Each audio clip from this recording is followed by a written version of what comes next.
30 seconds. And we gotta check us and make sure the sound right.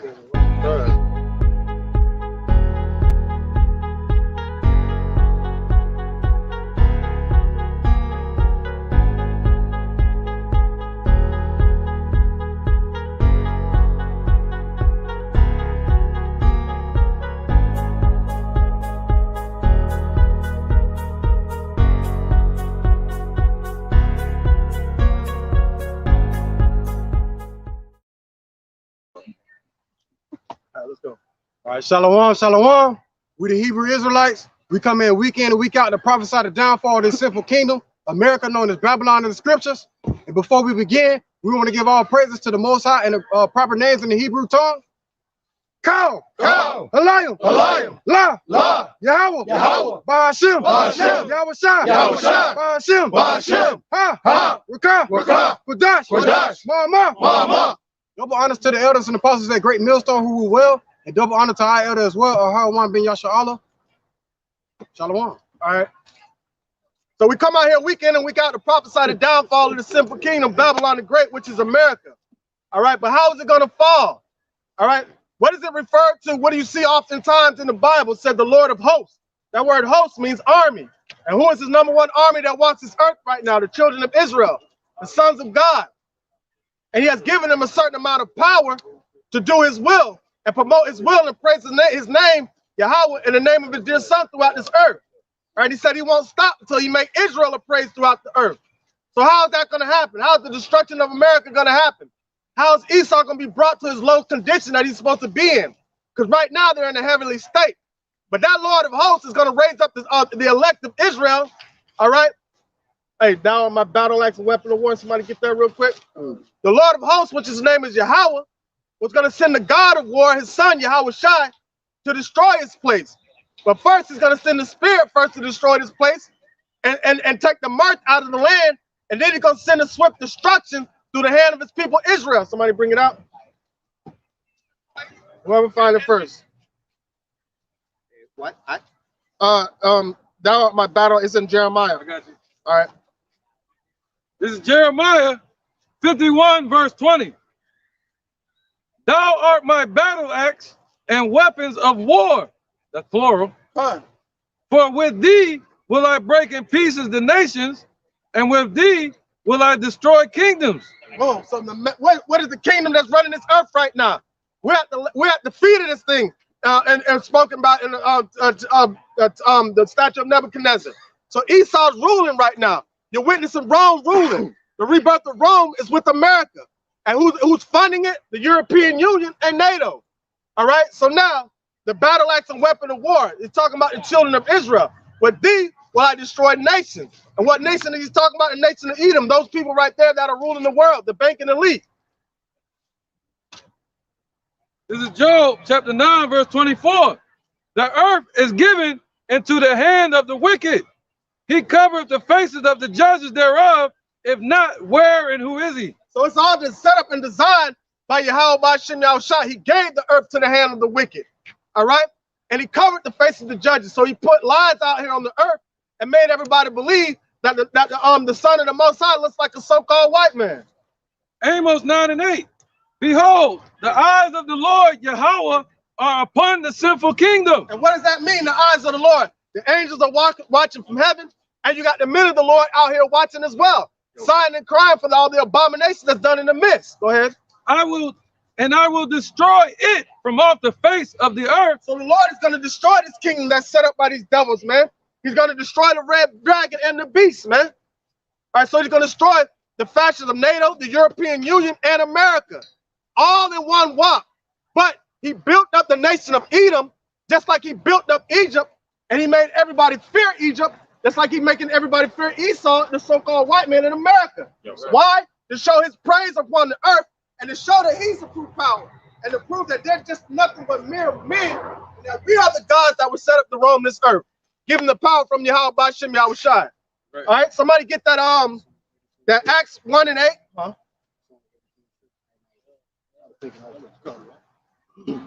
Acts 1 and 8. All right, it's the book of Acts, chapter 1, verse 8.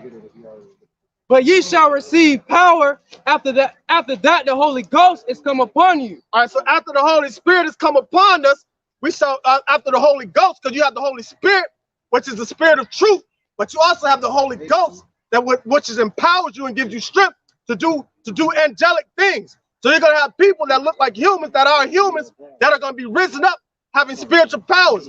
Peter used to heal people just by his shadow. People walk past his shadow and get healed. That's how much power the men of the Lord are going to get. All right? That was it on that? All right, yeah, keep going. And ye shall be witnesses upon me, both in Jerusalem and in all Judea and in Samaria and unto the uttermost parts of the earth. So we are the witnesses that we're witnessing the word of Yahweh by Shem Yahushai, and we're also witnesses to his existence. So now you're saying the prophets out here on the highways and byways is a witness and a testimony of for what's to come. All right, Revelations 1:11-3.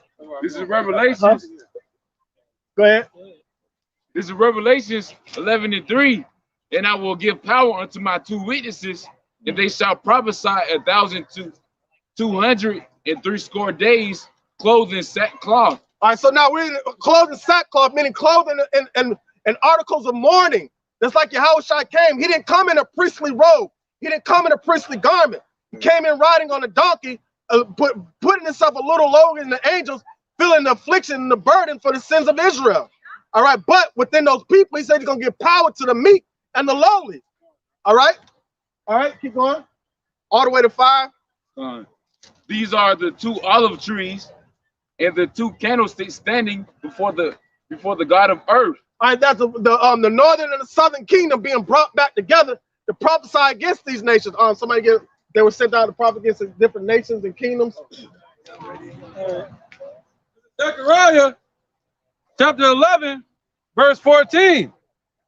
Then I cut asunder mine other staff, even bands, that I might break the brotherhood between Judah and Israel. But the brotherhood was broken, and there's a separation between us. But we're being brought back.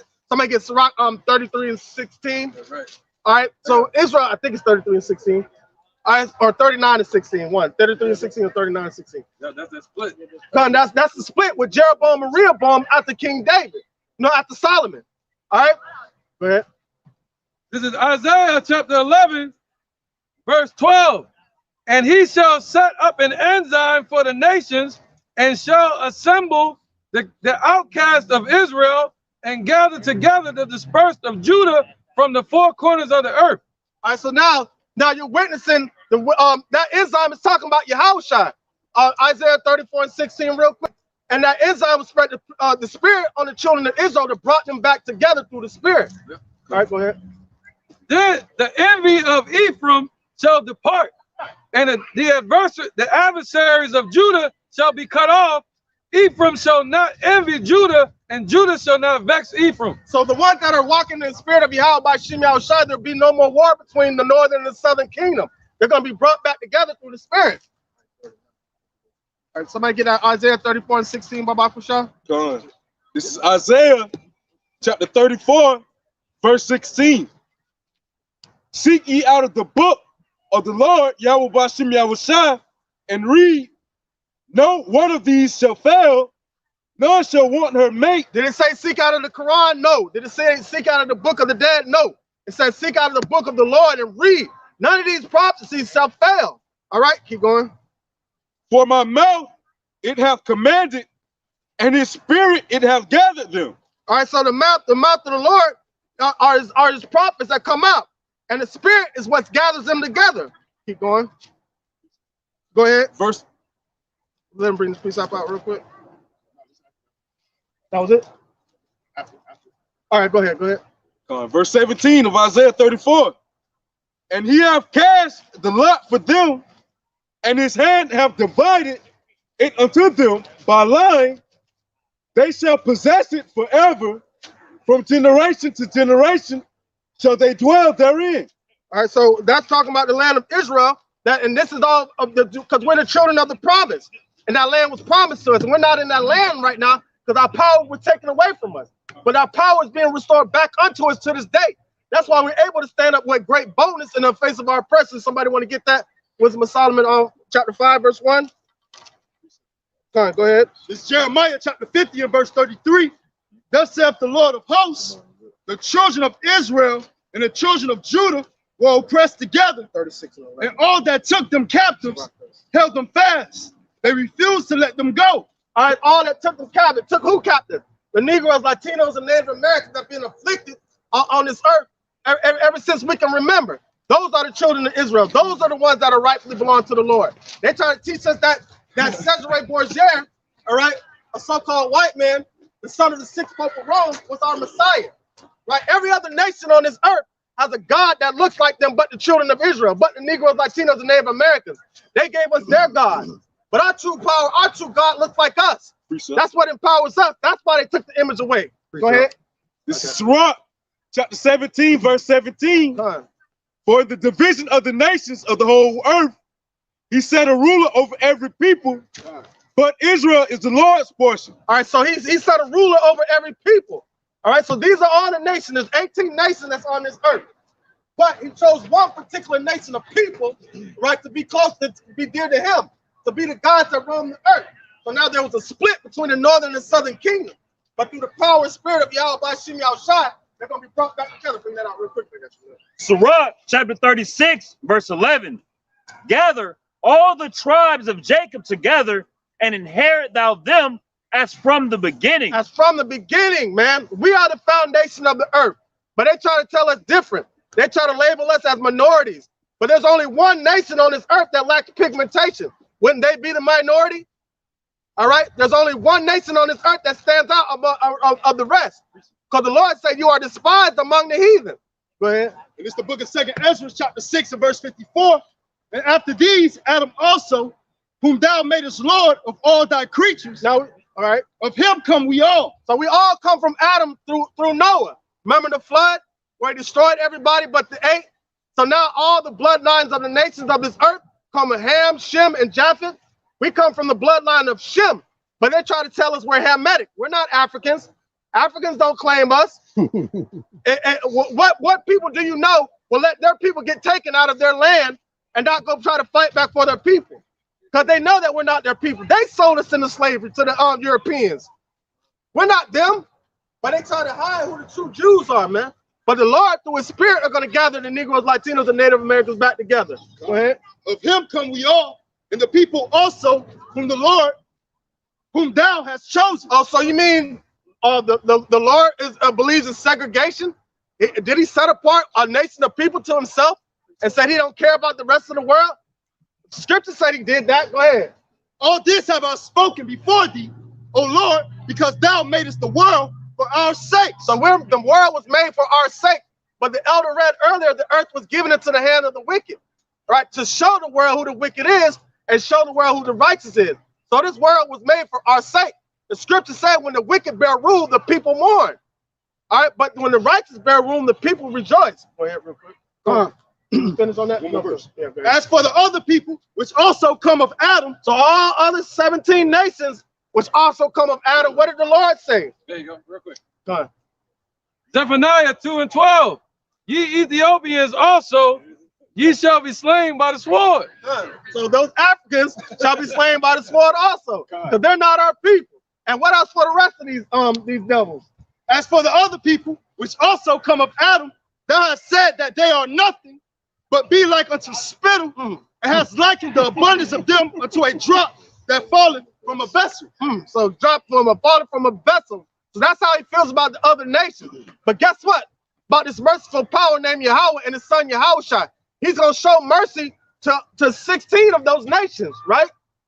After 1,000 years of slavery. But there's one particular nation that he's not going to show any mercy to. The nation that he spies, the nation of Edom, which is so-called white man. Go ahead. Come on, this is the book of Wisdom of Solomon, chapter 5 and verse 1. Then shall the righteous man stand in great boldness before the face of such have afflicted him. All right, so now the reason why they did this was because they didn't want us to stand in great boldness. But we are supposed to be afflicted for the transgressions that we transgressed against Yahweh by Shem Yahushai. And Deuteronomy 28 explains all these curses that fell upon us. So now it said the fear of the Lord is the beginning of knowledge, wisdom, and understanding.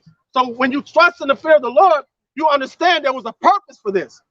And you understand what the aftermath is going to be after that. the judgment that's going to be on these people. Go ahead. It's the book of Baruch, chapter 4, verse 25.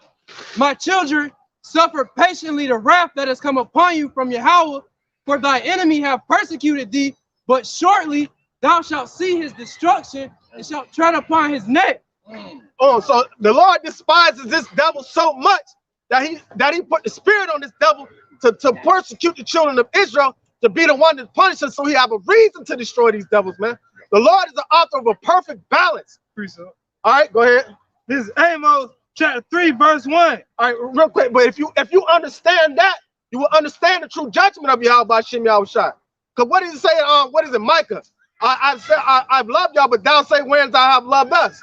Our people say that because they don't understand the judgment of Yahweh by Shem Yahushua. Yeah. Khan, if you understand his judgment, you'll be thankful to go through that, because guess what? He put us through that for our correction. Go ahead. Hear this word that the Lord has spoken against you, O children of Israel, against the whole family which I brought up from the land of Egypt, saying, you only have I known of all the families of the earth. Therefore, I will punish you for all your iniquities. All right, so he's going to punish us for our iniquities. He said, thou backsliding shall correct thee, man. So the Lord is using judgment to correct those, but only the elect are going to stand in correction. Only the elect are going to stand the test of time. Only the elect are going to come out as gold is tried in the fire, going to come out purified, man. Exodus chapter 17, verse 16.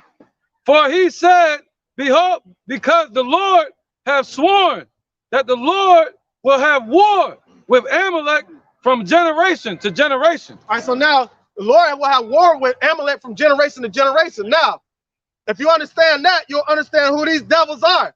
This is the chief house of Esau. These are Amalek, the fake Jews. Right? So the Lord set them up to put in the mindset to have world domination, because the Lord got a real major beef with these devils, man. The Lord's going to consume all of Edom, but he put these in the top seat for a reason, because he got a special judgment for them, man. All right. You got Isaiah 14. It don't matter. We still good time for it, yeah. It's Isaiah chapter 14, verse 2. And the people shall take them and bring them to their place. All right, those people the children of Israel are going to take them and bring them to their place. Because guess what? The Most High ruleth in the kingdom of men, and he set up over it the bases of men. Esau is known as the base man. So the Lord raised them up for the simple fact to show that he ruleth in the kingdom of men. If you could take cavemen, ooga boogas, and make them rule the world, then you know that's the power of it's divine intervention. It has nothing to do with their will. It's the will of the Most High Yahweh. Job chapter 30, verse 5. They were driven forth from among men. They cried after them as after a thief. And if you understand their history, when they talk about the Holocaust, the reason why they were exiled out of country and country, city to city, because they brought diseases, they brought filth. They were despised. They were despised among nations, man. Nobody wanted to deal with these devils, man. They were brute beast cavemen. They didn't have any form of hygiene, any form of living. Now you put them on and give them a suit and a tie and shave their beard, they feel like they can take over the world. What you want to do today? I think it's take over the world. Yeah. It says they were driven from among men to dwell in the cliffs of the valleys, in the caves of the earth, and in the rocks. All right, so now why you see concrete everywhere, man? We used to build clay and stuff to build houses. They use straight concrete and asphalt because it takes them back to what they're used to, their habitation. They're used to being in caves and rocky places. And among the bushes they brayed, under the nettles they were gathered together. They were children of fools, yea, children of base men. They were viler than the earth. They're viler than the earth. You can't even trust them around your dog. You can't trust these devils anywhere, man. You give them the world and look what they did to it. They put mandates everywhere and put draconian measures on the people. They're trying to turn everybody else into cavemen. All right, they want to make everybody inferior as possible so they can remain superior on this earth, but the Lord got a judgment for them. Isaiah 14:2. And the people shall take them and bring them to their place. And the place is beneath us, under our foot. And the house of Israel shall possess them in the land of the Lord for servants and handmaids. And they shall take them captives whose captives they were, and they shall rule over their oppressors. So you know how we used to run through the field from slave master? We're gonna have them just like that. Chase rope. A chase rope. All right, so we're gonna bring this, we're gonna bring these devils into captivity. All right. Go ahead. This is Isaiah chapter 50 and verse 10. And the sons of strangers shall build up thy walls, and their kings shall minister unto thee. For in my wrath I smote thee, but in my favor have I had mercy on thee. And that minister don't mean they ain't gonna be preaching to us. That word minister means to be a servant, to serve us. You know what I'm saying? So they ain't gonna be in no pulpits or nothing like that. No, all that shit's gonna be done away with. They're gonna be servants unto us, man. Therefore thy gates, No, go ahead, bro. therefore thy gates shall be open continually. They shall not be shut day nor night, that men may bring unto thee the forces of the Gentiles, and that their kings. Yep, even 4 in the morning. 4 in the morning. Hey, Go ahead, brother. we're gonna bring back those 24-hour marks. Remember when Walmart used to be open for 24 hours? We're gonna bring it back. It's always gonna be open. Gotta pay them taxes. Yeah. All right, go ahead, Saquon. Revelations 13 and 9. If any man have an ear, let him hear. He that leadeth into captivity shall go into captivity. He that killeth with the sword must be killed with the sword. Here is the patience and the faith of the saints. That's the patience and the faith of the saints. All right, who are the saints? Is that what, Psalms 148? Somebody get Psalms 148 where even the children of his saints, even the children of Israel. Who are the saints? The saints are the children of Israel, starting with the elect. All right, those are the saints. Psalms 148, I think it is.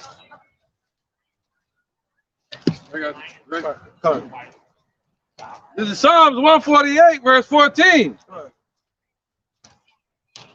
He also exalteth the horn of his people, the praise of all his saints, even the children of Israel, a people near unto him. Praise ye Yahweh. So this is the patience and the faith of the saints. He's talking about the elect of Israel. The elect of Israel are waiting for these devils to be put in captivity, for putting us in captivity. And if I may add on that word, even right there, it means indeed the children of Israel. Come the water. So indeed. So that's adding on to it, putting a stamp on it, certified. So you can't add nobody else in there. Go ahead. Psalms 50 and 5. Gather my saints together unto me, those that have made a covenant with me by sacrifice. Ooh, that covenant made by sacrifice, man. All right, the first sacrifice was made by Yahweh, man. So now we follow in those footsteps of presenting our bodies like a living sacrifice, wholly acceptable to the Yahweh Shem Yahweh. All right, back to the Revelations.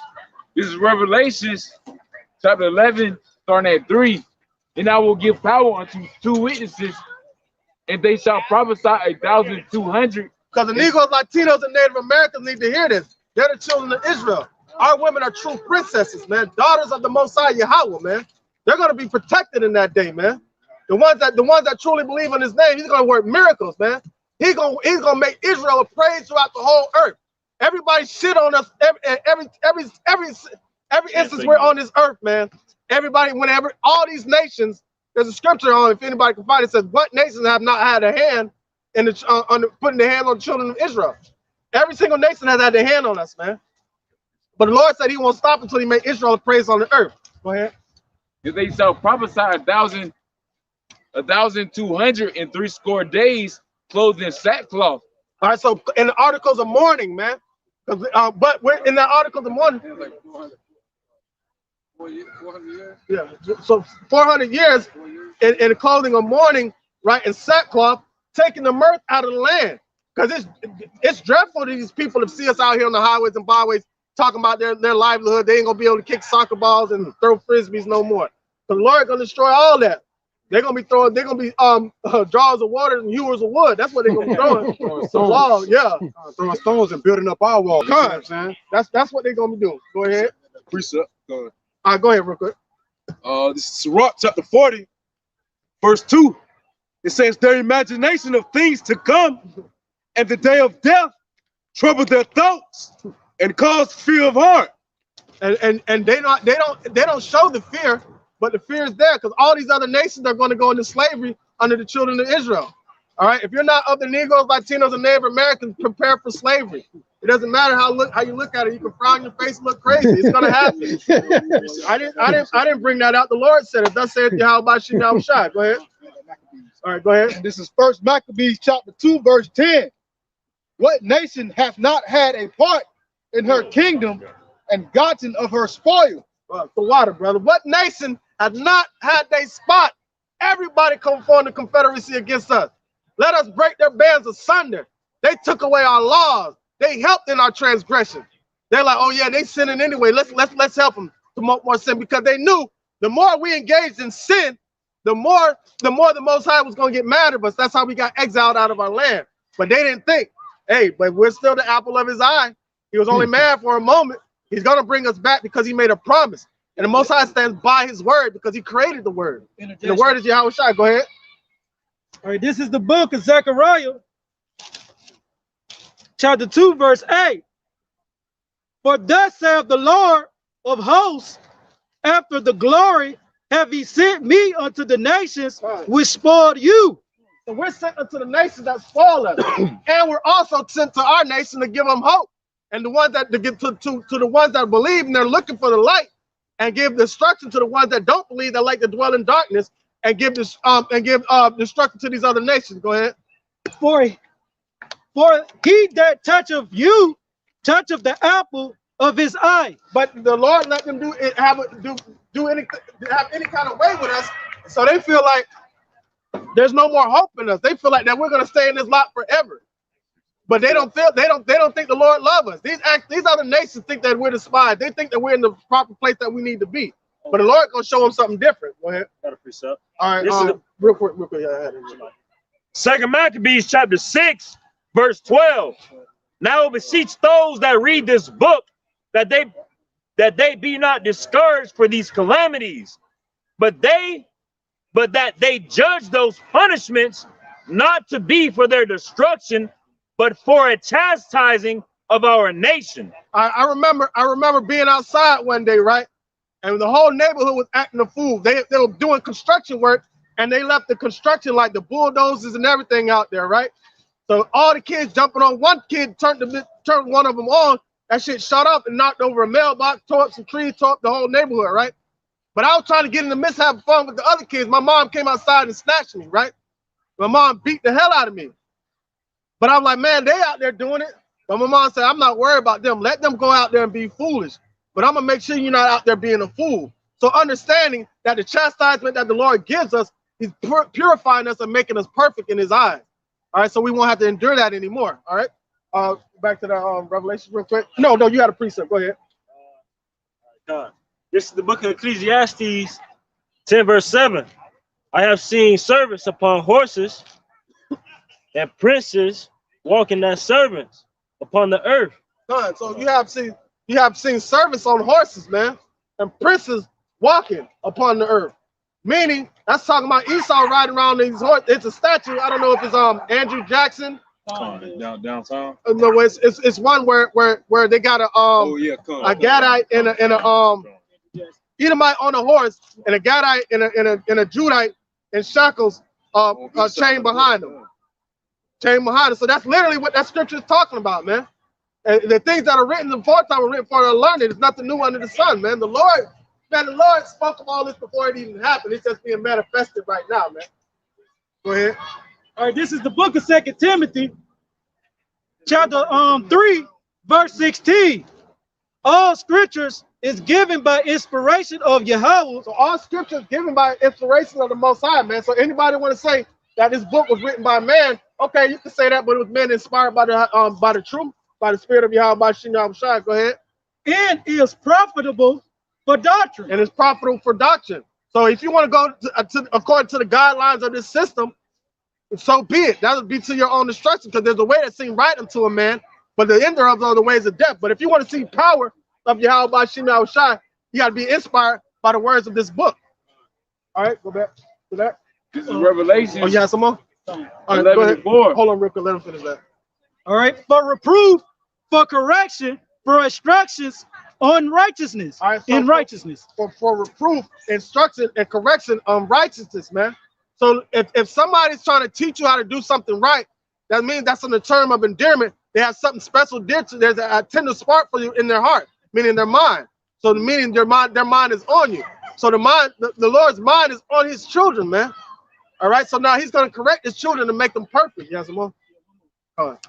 That the man of the Most High may be perfect, truly furnished unto all good works. Perfect, truly furnished unto all good works, man. That's being upright. All right. Go ahead. This is Revelations 11, verse 4. These are the two olive trees and the two candlesticks standing before the God of the earth. Verse 5. And if any man will hurt them, fire proceedeth out their mouth and devoureth their enemies. And if any man will hurt them, he must in this manner be killed. All right, so we destroy these devils with the word of Yahweh by Shai. That's the fire that proceedeth out of their mouth. But there's also prophets that were able to call fire down from heaven, man, giving power like that. All right, so we're going to read about that, man. And these are real factual events. This is not no comic book Marvel series or nothing like that, man. Because they get all that from the scriptures. We're the true marvels, starting with Yahweh Shai all the way down, man. Starting with Yahweh, and they're giving it to his son, Yahweh Shai, and it's giving it from the son, Yahweh Shai, to the elect. Somebody get 2 Kings 1:1. Gotcha. This is 2 Kings chapter 1, verse 1. Then Moab rebelled against Israel after the death of Ahab. Verse 2, and Azariah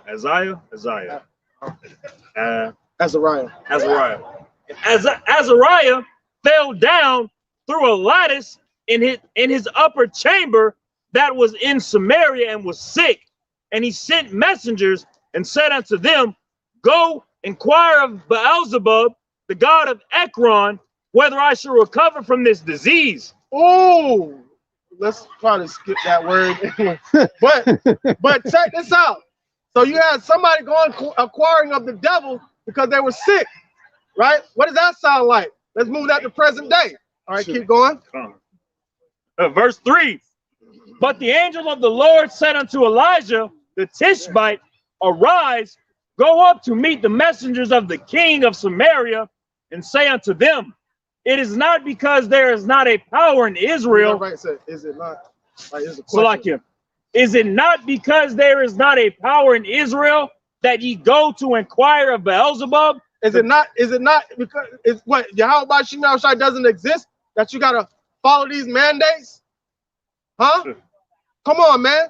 Like Joe Biden said, come on, man. Go ahead. Verse 4. Now therefore, thus saith the Lord, thou shalt not come down from that bed on which thou art gone up, but thou shalt surely die. And Elijah departed. All right, so now Elijah told him, like, hey man, the Lord said you're gonna die, man. Because you're going to inquire of the devil to heal yourself, and you ain't come to him, you're gonna die right there in that bed you're laying down on. Go ahead. Verse 5. And when the all the way to 14. Come. And when the messengers turned back unto him, he said unto them, why are ye now turned back?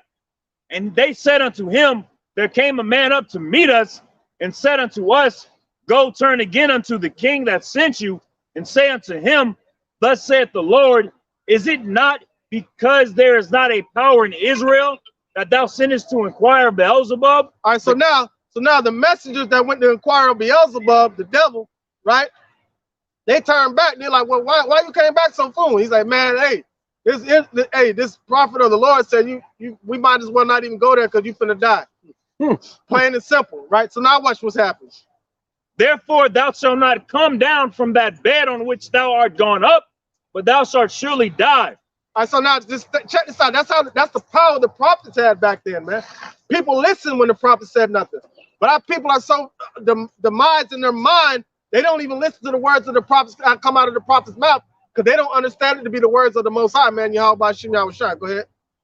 And he said unto them, what manner of man was he which came up to meet you and told you these words? And they answered him, he was a hairy man and girt with a girdle of leather about his loins. And he said, it is Elijah the Tishbite. All right, so he was like, so he knew exactly when they described him, he knew who it was. He knew who it was automatically. All right, keep going. Then the king sent unto him a captain of 50 with his 50, and he went up to him, and behold, he sat on the top of an hill, and he spake unto him, Thou man of Yahweh, the king hath said, Come down. And Elijah answered and said unto the captain of 50, If I be a man of Yahweh, then let fire come down from heaven. And there came down fire from heaven and consumed him and his 50.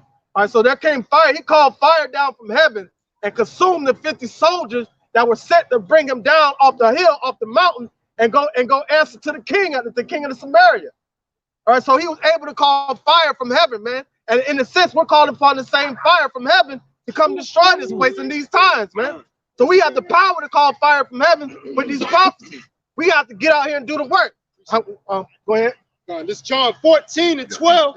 Verily, verily, I say unto you, he that believeth on me, the works that I do, shall he do also. So the Lord, like we just read in Acts, that you shall receive power when the Holy Ghost shall come upon you. You got a precept? And greater works than these shall he do, because I go unto my Father. So the Lord said he's going to give us power to do greater works than he did, man. Greater works than he did. And all the works that he did couldn't even be written in the book because there's so many. This is John chapter 5, verse 36. But I have a greater witness than that of John, for the works which the Father hath given me to finish, the same works that I do bear witness of me, that the Father has sent me. There you go. This is John chapter 5, verse 19. Then answered Yahushua and said unto them, Verily, verily, I say unto you, the Son can do nothing by himself, but what he seeth the Father do, for what things soever he doeth, these also doeth the Son likewise. For the Father loveth the Son, and showeth him all things that himself doeth, and he will show him greater works than these, that ye may marvel. So we become the Marvel superheroes. Right? So what did he say? He said the Father has showed him all things, right? So guess what? What did Yahushua say unto us? Henceforth I no longer call you servants. I call you friends, because all the things that my Father has shown me I have revealed unto you. So now we're given that same power that was given unto Yahushua to do those miracles and do those works, so the rest of the world can marvel. Right. Yep. That was a miracle. That's right. He can bring his out real quick. I got you. It's right here. This is the book of Luke 24 and 49. And behold, I send the promise of my Father upon you, but tarry ye in the city of Jerusalem, until ye be endued with power from on high. All right, so what we're doing, we're power from on high, man. So that's that spiritual power that's going to be given unto his elect, man. All right, we're going to go deep into that because it's got to be talked about, man.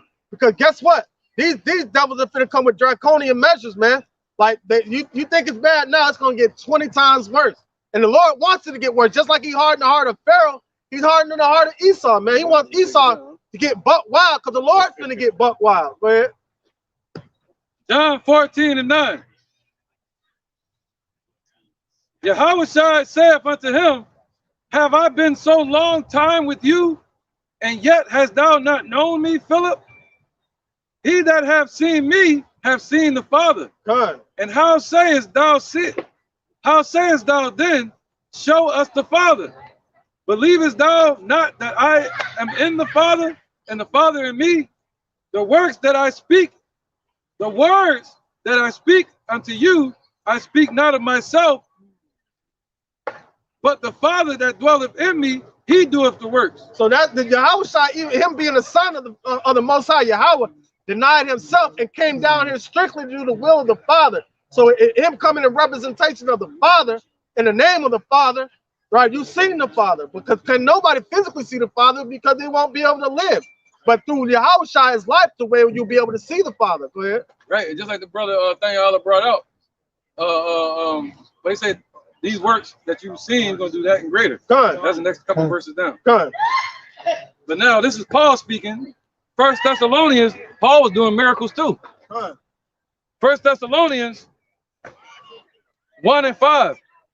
For our gospel came not unto you in word only, but also in power, and in the Holy Ghost, and in much assurance. See the miracles. And that's how the Lord gonna bring in the rest of the elect in the last days. By giving the men of the Lord spiritual power, and that's when these people gonna believe when they see it, because they have no faith. And as ye know what manner of men we were among you for your sake. All right, go ahead. And also, like the elder was saying, man, hey, that's when a lot more people going to be coming into the truth then at that time, man. Why? Because scripture say thy people shall be willing in the day of thy power, man. So once the Lord Yahweh B'Shem Yahushua exalt us with that power, hey, they have no choice but to, oh my God, wow, hey, that's the power of the true God. Yeah, most definitely is, man. You know, hey, and you can't doubt it, man. Those are the ones that when they went out to the marketplace and saw the people around their idol, they were called in at the last hour. They're going to come in at the last hour seeing the works and the miracles because they're going to be looking for a way out. They're not going to be one that can be conformed to this system. All right, bring that out real quick. This is the book of 1 Corinthians, chapter 2, and verse 4. And my speech and my preaching was not with enticing words of man's wisdom. Boom, not enticing words of man's wisdom. Because what is power? What is Esau's power? It's worldly wisdom and corruption of the mind. That's how his power is deception. It's like our magic. People think somebody that does magic has power. No, that's deception, man. That's what his power is, deception. But you'll see the true form of power and truth, man. Go ahead. But in the demonstration of the spirit and power, keep going. Yeah. That your faith should not stand in the wisdom of man, but in the power of Yahweh. So you're seeing the true power in the works of Yahweh B'Shem Yahushua, and that's what your faith is going to stand in, not in science. We're going to believe in the spirit and power of Yahweh B'Shem Yahushua. All right. Yeah, keep going with that. Let somebody get Jeremiah 16 and 16. I got it. 2 Kings chapter 1, verse 11. Again, also he sent unto him another captain of 50 with his 50. O man of Yahweh, thus hath the king said, come down quickly. And Elijah answered and said unto them, if I be a man of Yahweh, let fire come down from heaven and consume thee and thy 50. All right, so you notice how arrogant the first two band of soldiers, the first two band of 50 soldiers, with their chest sticking out, saying the king said, get down here. And what happened to him?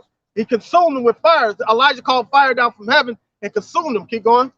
And the fire of Yahweh came down from heaven and consumed him and his 50. Verse 13.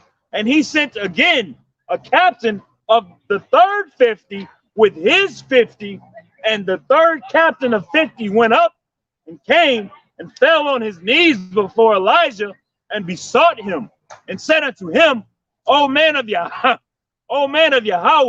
I pray thee, let my life and the life of these 50 servants, 50 thy servants, be precious in thy sight.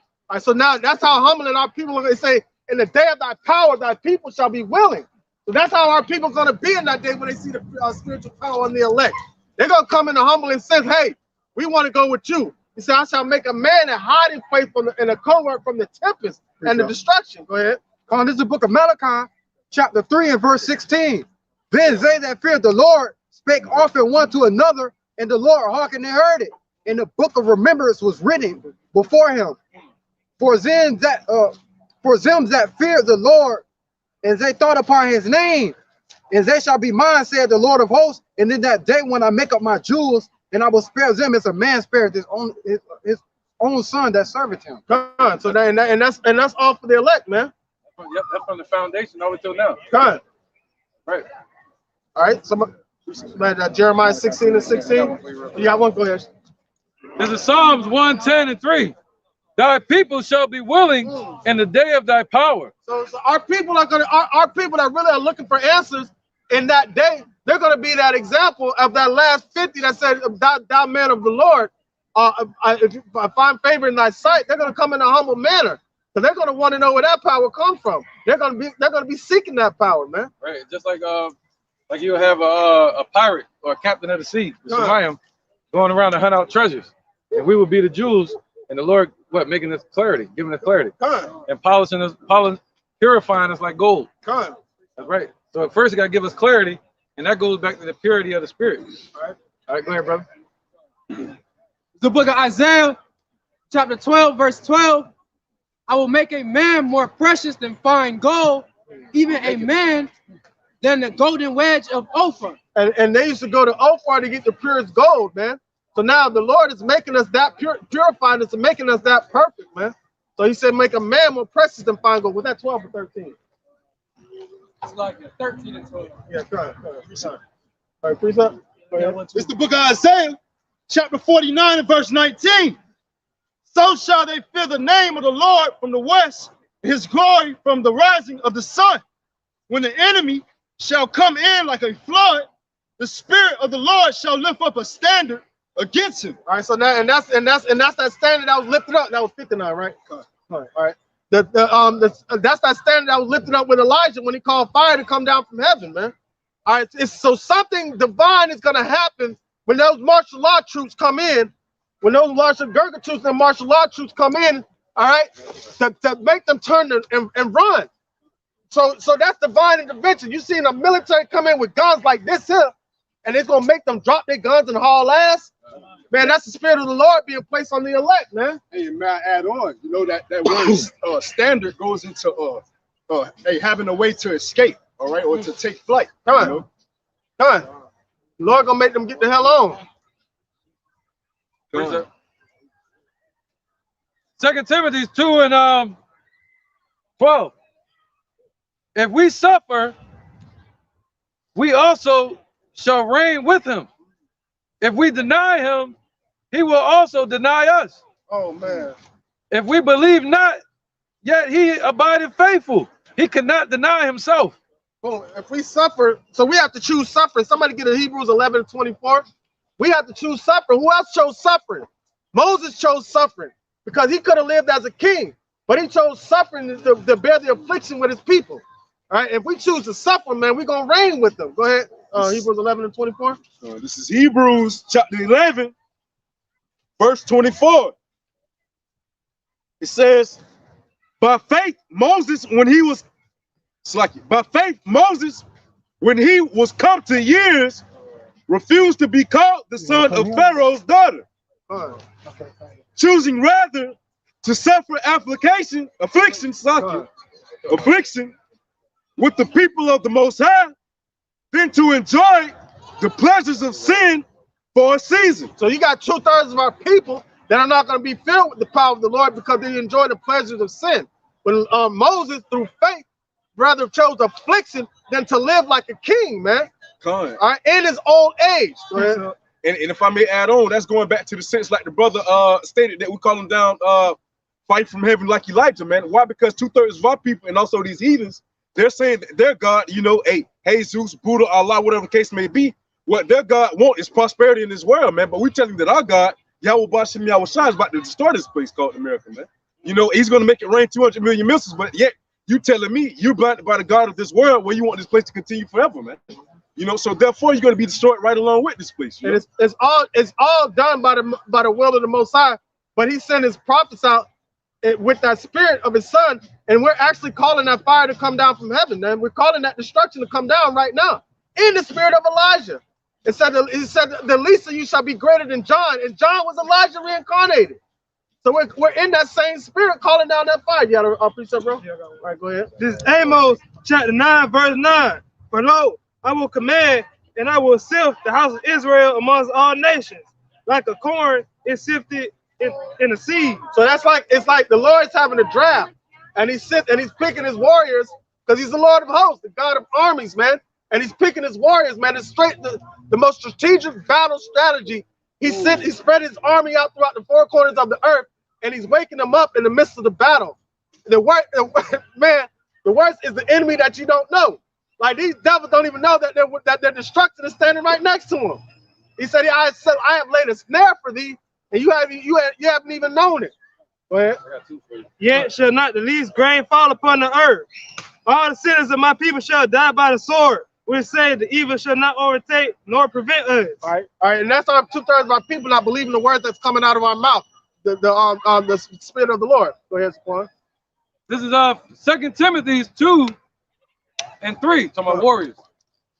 Thou therefore endure hardness as a good soldier of Yahushua. And that word soldier just means warrior. Come. So what is this? What is this? Boot camp. This is like boot camp. What do? They take Navy SEALs and Army Green Beret through real rigorous training, right? To what in their eyes to make them perfect soldiers. When the elect are going through the same thing through the spirit of Yahweh Shema Shai.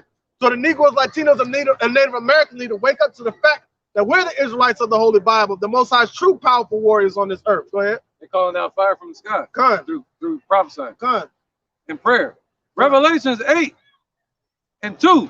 And I saw the 7 angels which stood before Yahweh, and to them were given 7 trumpets. And another angel came and stood at the altar, having a golden censer. God. And there was given unto him much incense, that he should offer it up with the prayers of all the saints upon the golden altar which was before the throne. The smoke of the incense which came with the prayers of the saints ascended up before Yahweh out of the angel's hands. And the angel took the censer and filled it with fire of the altar and cast it into the earth. And there were voices and thunders and lightning and the earthquake. And so that's coming because the prayers of the saints, somebody get James chapter 5. Right, man. The prayers of the saints are reaped into the ears of the Lord of Sabaoth, man, the Lord of armies. So James 5 and 4. I got this for you real quick. Come. Real fast. Revelations 11 and 11. Good. And after 3 days and a half, the spirit of life from Yahweh entered into them. Good. So that spirit of life is the Holy Spirit, which revived us and rebirthed us as a nation, man. And they stood upon their feet, and great fear fell upon them which saw them. And that's when the prayers go up too. Good. And they heard a great voice from heaven saying, Come up hither. And they ascended up to heaven in a cloud, and their enemies beheld them. And the same hour was there a great earthquake. And the 10th part of the city fell, and the earthquake was slain of men 7,000, and the remnant were affrighted and gave glory to Yahweh. And so think about it, man. That's an earthquake, yep. That earthquake is those missiles coming to destroy this place. So now when you have the bombers, all right, that are going to bomb up a certain place, they send ground troops in there to set a marker, right? And that marker sends up a colored smoky flame, right? And that's some reputation. And us being on the ground, being the ground troops, all right, calling for that fire to come down, all right? And that colorful smoky flame is us, our prayers going up and us prophesying. So now when those missiles come, all right, we're going to be taken out of the way. And those markers that are set by us prophesying and praying are going to destroy this place, man. That's all the power of Yahweh Shema Shai. You had a precept? It was on the 2 Timothy topic. Hardness well, go ahead, bring it up. This is Rock 2 and 4. Whatsoever is brought upon thee, take cheerfully, and be patient when thou art changed to a lower state. For gold is tried in the fire, and acceptable men in the furnace of adversity. All right, so he's going to take his soldiers through rigorous training to make them perfect for battle, man. You can't have a weak-minded soldier on the battlefield because he'll cause another life to get lost and why he loses his own. So that's why the Lord is putting us through this training, man. And you know what did the army do after basic training? They give a celebration where they give them their stripes. They give them their medals. Our celebration is going to be done in the heaven when Yahweh Shai giving us our crowns, man. All right, go ahead, Lakar. This is James chapter 5, verse 4. Behold, the hire of the laborers which have reaped down your field, which is of you kept back by fraud, crying, and the cries of them which have reaped are entered into the ears of the Lord of Sabaoth. And that Lord of Sabaoth means the Lord of armies, man. And it's entered into his ears, and the Lord is pissed off. He's pissed off. He's asking the Father, like, hey, man, when can I go? When can I go today? Can I go today? Can I go today? Because think about it, no, he's only said that 3 times because it's only been like 3 days since he's been gone. Because 1,000 years is the day to the Most High. So if you think about it, if you really think about it, the Lord is on his way back. You know what I'm saying? He's preparing to come back. He said, I go to prepare a place for thee. So not only is he preparing a place, he's preparing to bring the holy angels, because he said he's coming in his Father's glory, his glory, and the glory of the holy angels. So he wants to rise Esau up as much as he can. He wants all the technology. He wants the first, second, third, and fourth industrial revolution. And he wants everything that comes all within that, so he can destroy this place with big fashion, man. The Lord's going to go out with a bang, a big bang. Test that theory. You got a precept? Go ahead. This is Sirach, chapter 16, starting at verse 15. Hey, no, really, check this out. Check this out, because it's funny how scientists try to take credit away from the Most High with the whole Big Bang Theory thing, right? The Big Bang Theory is what created everything, but it's going to be the Big Bang that wipes everything, all this stuff out. 200 million of them. 200 million Big Bangs. Go ahead. This is Sirach, chapter 16, starting at verse 15. It said, the Lord, Yahweh Bashem Yahushai, hardened Pharaoh, that he should not know him, that his powerful works might be known to the world. So just like how he hardened the heart of Pharaoh, he's hardened the heart of these scientists, because he wants these scientists to keep building up their technology. That's why he put the spirit in these scientists. Somebody get I have built created Smith to blow up the coals in the fire. You hold your place, Aaron. Yeah. Somebody get it. Really quick on that point, there's a cartoon called Goku, and he wants the strongest person to fight because he wants to show his power. Or so if his enemy got hurt in some way, shape, or form by him not doing it, he's gonna help him become stronger, just so that way he can have the strongest enemy to fight, just to show his power. That's what the Lord's doing. It looks like they're on Predator too. Yeah. Oh, yeah. Come on. Yeah, come on. This is Isaiah chapter 54, verse 16. It says, behold, I have created the smith that bloweth the coals in the fire, and that bringeth forth an instrument for his work. And I have created the waster to destroy. All right, man, and the Lord is out here playing with these people. I created the scientists that created the instrument for my destruction, man. I created all this. And what did he say? What is it? Jeremiah 50 said, I opened up my armory. All right, he's against this place, man. He wants Esau to create his super soldiers. He wants everything to create it when Yahweh Shai show up, man. Go ahead. This is the book of 2 Corinthians 10, 4 and 5. For the weapon of our warfare are not carnal, but mighty through Yahweh Ba'ashem Yahweh Shai, to the pulling down of a stronghold, casting down imagination and every high thing that exalted itself against the knowledge of Yahweh Ba'ashem, and bringing into captivity every thought to be obedience of Christ, Yahweh Shai. Right. Hey, so check this out, right? So now our weapons of warfare are not carnal, right? Because we're in some spiritual warfare right now. So we're fighting spiritually, but guess what's happening? Like, people are moving slow because the prophecies are kind of moving slow. But when the prophecies speed up, right? Because people think the only missiles that's going to hit this place, or only missiles that are going to be shot up, are those nuclear missiles. No, you got all types of missiles and bombs and stuff in the the Lord said he's opening up his armory. Right? The Lord said he's opening up his armory. So just like when the days of Noah, when they felt that first raindrop, people started, well, wait a minute. Hold on. All right, go ahead. This is Jeremiah 50, verse 23. How is the hammer of the whole earth cut asunder and broken? God. How is Babylon become a desolation among the nations? Because the Lord is destroying this place, man. He said he laid a snare under him, man. Go ahead. I have laid a snare for thee, God, and thou art also taken, O Babylon, and thou was not aware. Boom. So now, when he created the Smith, when he created those scientists during World War II, that to bring forth the atom bomb, the splitting of the atoms, which they've been trying to do. Now they're trying to collide them with the hydrogen collider with the CERN stuff. They're trying to recreate the power of Yahweh Ba'ashem Yahweh Shai, right? Keep going. I have laid a snare for thee, and thou art also taken. So now, boom, that actual moment right there was the snare that was laid for Esau, man. So that's when they started the nuclear age, that's how it's going to be ended with their destruction. Go ahead. Oh, Babylon, and thou was not aware. They were, and they're not even aware. They're so prideful. The more their nuclear technology advances, the more prideful they get and feel like, oh, we're at the top of the world. God. Thou art found and also caught, because thou hast striven against Yahweh. They have striven against Yahweh by Shai, his people, man, There you go, and against him. Yahweh have opened his armory and have brought forth the weapons of his indignation. For this is the work of Yahweh, the power of hosts, in the land work that's of the done on this Chaldeans. earth that's not done by him.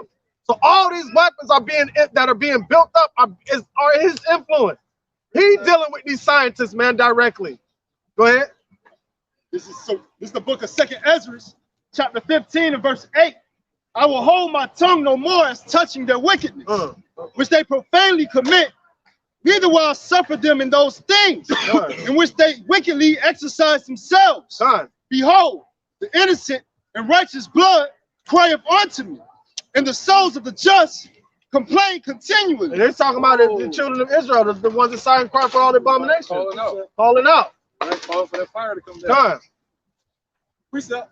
I got one for you. Y'all will stop real quick and then you want Psalm chapter 21, verse 11 and 12. So they intend the evil against thee. They imagine a malicious device which they are not able to perform. Verse 12, for therefore shalt thou make them turn their back when thou shalt make ready thy arrows upon thy string against thy face of dung. Ooh, so those arrows are gonna be strategically those on their hit they marks, man. Right? Hey, if I may add on, me and the brother was just talking like, hey man, Revelation 9:16 say 200,000 missiles, man. Hey, America got 50 states. That's damn near what, 4 million missiles per state. This place is gonna be eradicated, man. You know, shit. Like the brother said, it's gonna be swept with a sweeping agent, a vessel, man. You know, from the beginning to the end. And when you look at a missile, all right, the warhead of a missile contains multiple warheads. You know, so that one missile could be the 40 right in the middle for that one region or state of Babylon. I'm one real quick. Go ahead. All right, this is the book of Sirach, chapter 35, verse 18. It says, for the Lord will not be slack, neither will the mighty be patient towards them, till he has smitten in sunder the loins of the unmerciful, and repay vengeance to the heathen, till he have taken away the multitude of the proud and broken the scepter of the unrighteous. And that scepter of the unrighteous he's talking about is Esau, Edom. So he building them up, man. He wanting them to build their technology. So the Lord gonna come down there and tap dancing on this shit. Amos 3 and 6.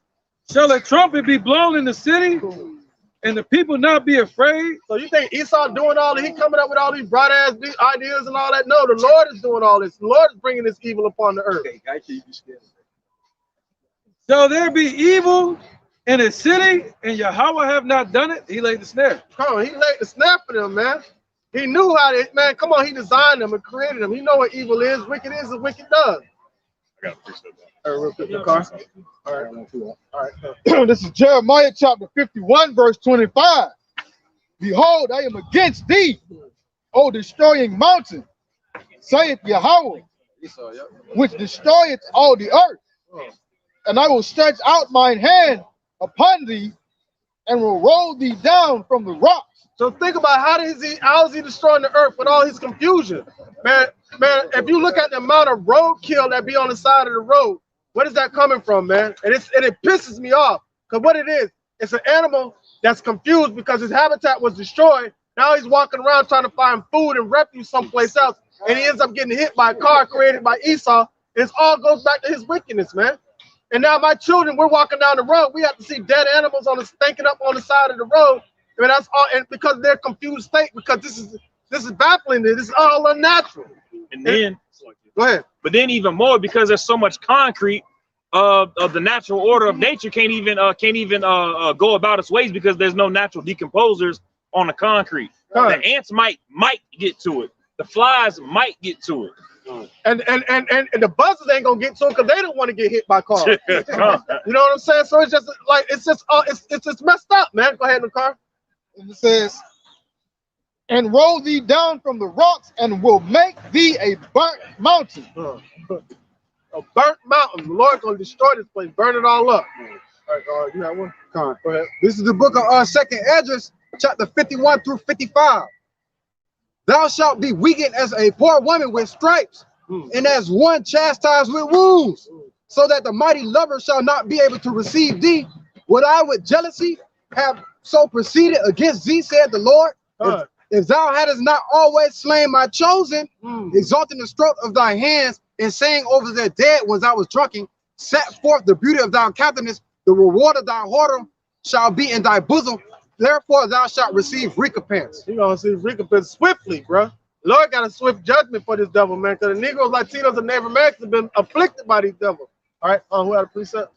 All right, go ahead. You got one too. All right, this is the book of Sirach, chapter 28.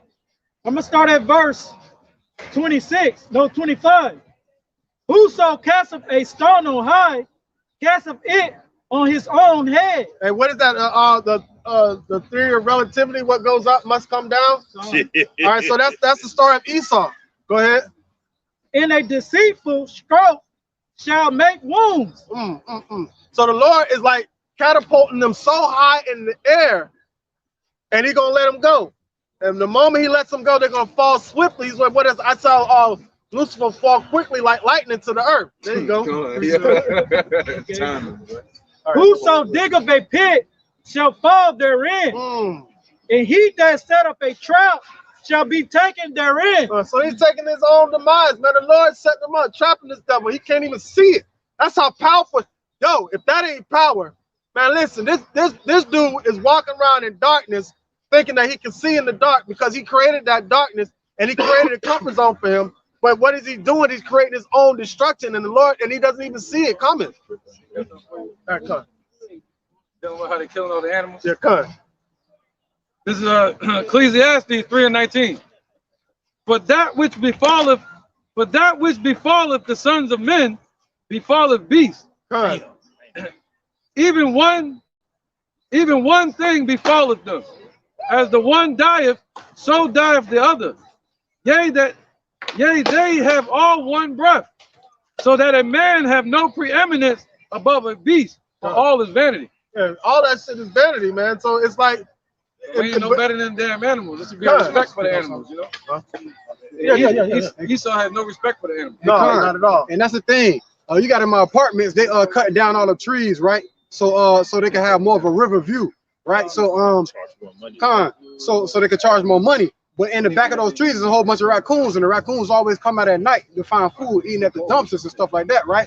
So as they cut down the trees, they had a animal safety environmental person coming, making sure the animals okay. How the fuck they okay? If you cut down their house, you know what I'm saying? You cut down their habitat. You see what I'm saying? They ain't got nowhere to go. Esau come around with a van to kill them. And then basically trying to make sure they okay. It's like somebody blowing up your house, and then they coming over. You good? All right, we're just making sure you good. You good on the ground? The ground's good. Okay. The buffalo. Yeah. Damn. Man, listen. Huh? Oh no, you good, bro. You good, bro. It's like the Chronicles of Christopher Columbus. When he wrote in his scrolls, man, this dude said he wrote in his scrolls. He said you couldn't even see the sun because of the amount of birds that were flying in the air. You couldn't see the ground because of the amount of buffalo, man, the bison that were roaming the earth. Man, they're almost extinct now, man. Like Esau just wanted to kill him for no reason, like just for gain.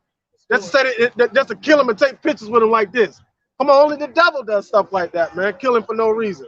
All right, go ahead. It's Exodus chapter 7, verse 3. And I will harden Pharaoh's heart and multiply my signs and my wonders in the land of Egypt, but Pharaoh shall not hearken unto you. This is Yahweh Shah speaking unto Moses. But Pharaoh shall not hearken unto you, that I may lay my hand upon Egypt and bring forth mine armies and my people, the children of Israel, out of the land of Egypt by great judgments. All right, so now Man, listen. So a news article, a news clipping came on at the job, right? And we were speaking on it, right? It was something towards like dealing with the prophecy. I forgot exactly what it was. And just out of instinct, I was like, that's what I'm talking about. I got happy. But everybody else in the room was sad as hell. Like, bro, what is wrong with you, bro? I'm like, bro. I said, and I literally said this at work. I said, bro, y'all really think that things like this can, like, y'all don't believe in a balance? Y'all really think that wickedness like this can happen on the earth without some side of divine intervention? You know, y'all don't understand balance, man. So the more of this we see, the quicker that the Lord's gonna come and destroy all this stuff, man. But they can't grasp that and understand that. Who said that? All right, go ahead. It's the book of St. Matthew, chapter 24, verse 22. And except those days should be shortened, there should no flesh be saved, but for the elect's sake, those days shall be shortened. And so those days, but they don't understand the shortening of the days. They don't understand the coming in of the prophecies and the shortening of the days of the lifespan of Esau, man. They don't get it like that. But they're in fear. But the Lord's gonna laugh at them when their fear comes upon them, man. The Lord's gonna bring judgment to this place. He gonna have everybody mind blown, man. Yeah. Jeremiah 16. Yeah. The Jeremiah 16 and 16. You got one? All right, go ahead. This ended off with your point. Huh. Revelations 11 and 18. And the nations were angry, and thy wrath is come. Huh. And the time of the dead that they should be judged. Huh. Spiritually dead. Huh. And that thou shouldest give reward unto thy servants, the prophets. So the ones that are of the elect, the prophets, the servants, the saints, they're going to get a reward, man, a badge of honor. The Lord going to judge the nation. Come. And to the saints, and them that fear thy name. So that would mean people like IUIC, they're going to be amongst the dead. Small and great, and shouldest destroy them which destroy the earth. And they helping destroy the earth too, man. All right, helping, like, because what do they want to do? This is how they helping to destroy. Yeah, they teach Israel, but what do they want to do? They want to build communities in the midst of Babylon. They want to build infrastructures in the midst of Babylon, right? The brothers brought out a good point. Athanyali and Zaria brought out a good point with the whole Lyndon B. Johnson 501c3 charter that they're not allowed to go and against any a government protests or political movements. They're not allowed to touch on anything like that. So of course they're going to get mandated because they have to go along conform to the system because that whole 501c3 charter setup. That mandate that so if you want to remain tax exempt, you have to follow under that protocol. And understand this. Do any of the churches wonder why once a year their pastors have to go meet at a congregation with a group of pastors, even though they're all from different denominations? That still falls under the Nicene Creed. They have to still fall under that order, and they have to be taught. If anything changes according to that Nicene Creed, they have to be taught that. Update. They've been updated, right? So all that falls under Catholicism, which was created in 325 BC under the 7 ecumenical councils of Nicaea, started by Constantine the Great, who was a Jake, right? Which took 325 AD, Thawada, who was a Jake, man. So that's where you get your Sunday worship from. That's where you get your Holy Trinity things and things like that from. Go ahead. Right. This is a book called Small Piece of Syndic History. It says, the charities, churches, and politics pages of the IRS.gov website tells us in 1954, Congress approved an amendment by Senator Lyndon Johnson to prohibit 501c3 organizations, which includes charities and churches, from engaging in any political campaign activity. All right. And that's not only dealing with like campaigning or like candidates running for president or running for office. Anything that any subject matter that they want to teach about cannot go against or be about anything dealing with politics. And what falls under that? Mandates. Go ahead. It says that it was Johnson who led the charge to have the government start controlling the freedom of speech of religious organizations. Come on, man. Go ahead, bro. It says this amendment added churches to section 501c3 of the IRS code. His public comments on the matter were that this would be of significant benefit to the churches because it would make them eligible to apply for the 501c3 tax-exempt status as religious organizations. And what does that fall under? That falls under Revelation 16 and 13. If somebody want to get that real quick. Y'all brought that on your lesson too, didn't you? Bring it out real quick. It says, however, signing on this benefit required that churches comply with certain conditions. Otherwise, they would lose their tax-exempt status. Johnson's real intent was to minimize the ability of churches to influence public debate regarding government policies. Neutralizing the voice of churches is one of many tactics progressives use to transfer power from the people to the government. All right, so boom. So now, what does that what do they have control over? They have control over the money, they have control over the religion, and they got control over the military. Yeah, they got control over the mouthpiece, man. All of them. So who has these control? Let me get these real quick. These niggas right here. These guys, because these are the ones that are ignorant and void. However you want to use that terminology or whatever the definition you want to use of that word. All right, they try to label out us under that, and then our people want to try to put royalty under that, try to take it back to some African stuff, man. These individuals are the ones that set up this whole system, huh? All right, go ahead, bring it up. Revelation 16, verse 13. And I saw 3 unclean spirits like frogs, some out of the mouth of the dragon and out of the mouth of the beast. European Union, NATO, and out of the mouth of the false prophet. All right, the Roman Vatican, Catholicism, man. The Roman Vatican, Roman Catholicism. So those are the 3 unclean spirits, and through that you have all these different secret societies, policies, political policies, and research institutions. All that falls under those 3 unclean spirits, and they have power and control of what's being said out in the public. But what do they not have power and control over? The Spirit of the Lord, the men of the Lord. And that's how the Lord set it up. Go ahead. I was just gonna add on, like the brother saying, that drawn out web, man. You know, so it's other entities that our people run up into, like the Masonic Lodge, Greek, being a part of a sorority, and all that. All that is a part of that drawn out web that the brother is speaking on. Go ahead. You have something? Yeah, I got you. This is Romans chapter 6, verse 16.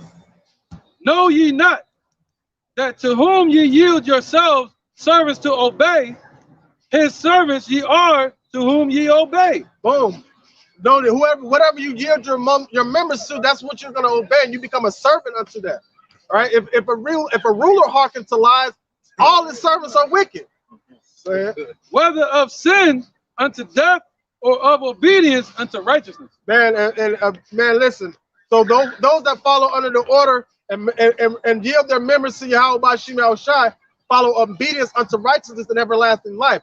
Those that yield their members to are worshiping the image of the beast, all right, are yielding their members unto sin and darkness and destruction.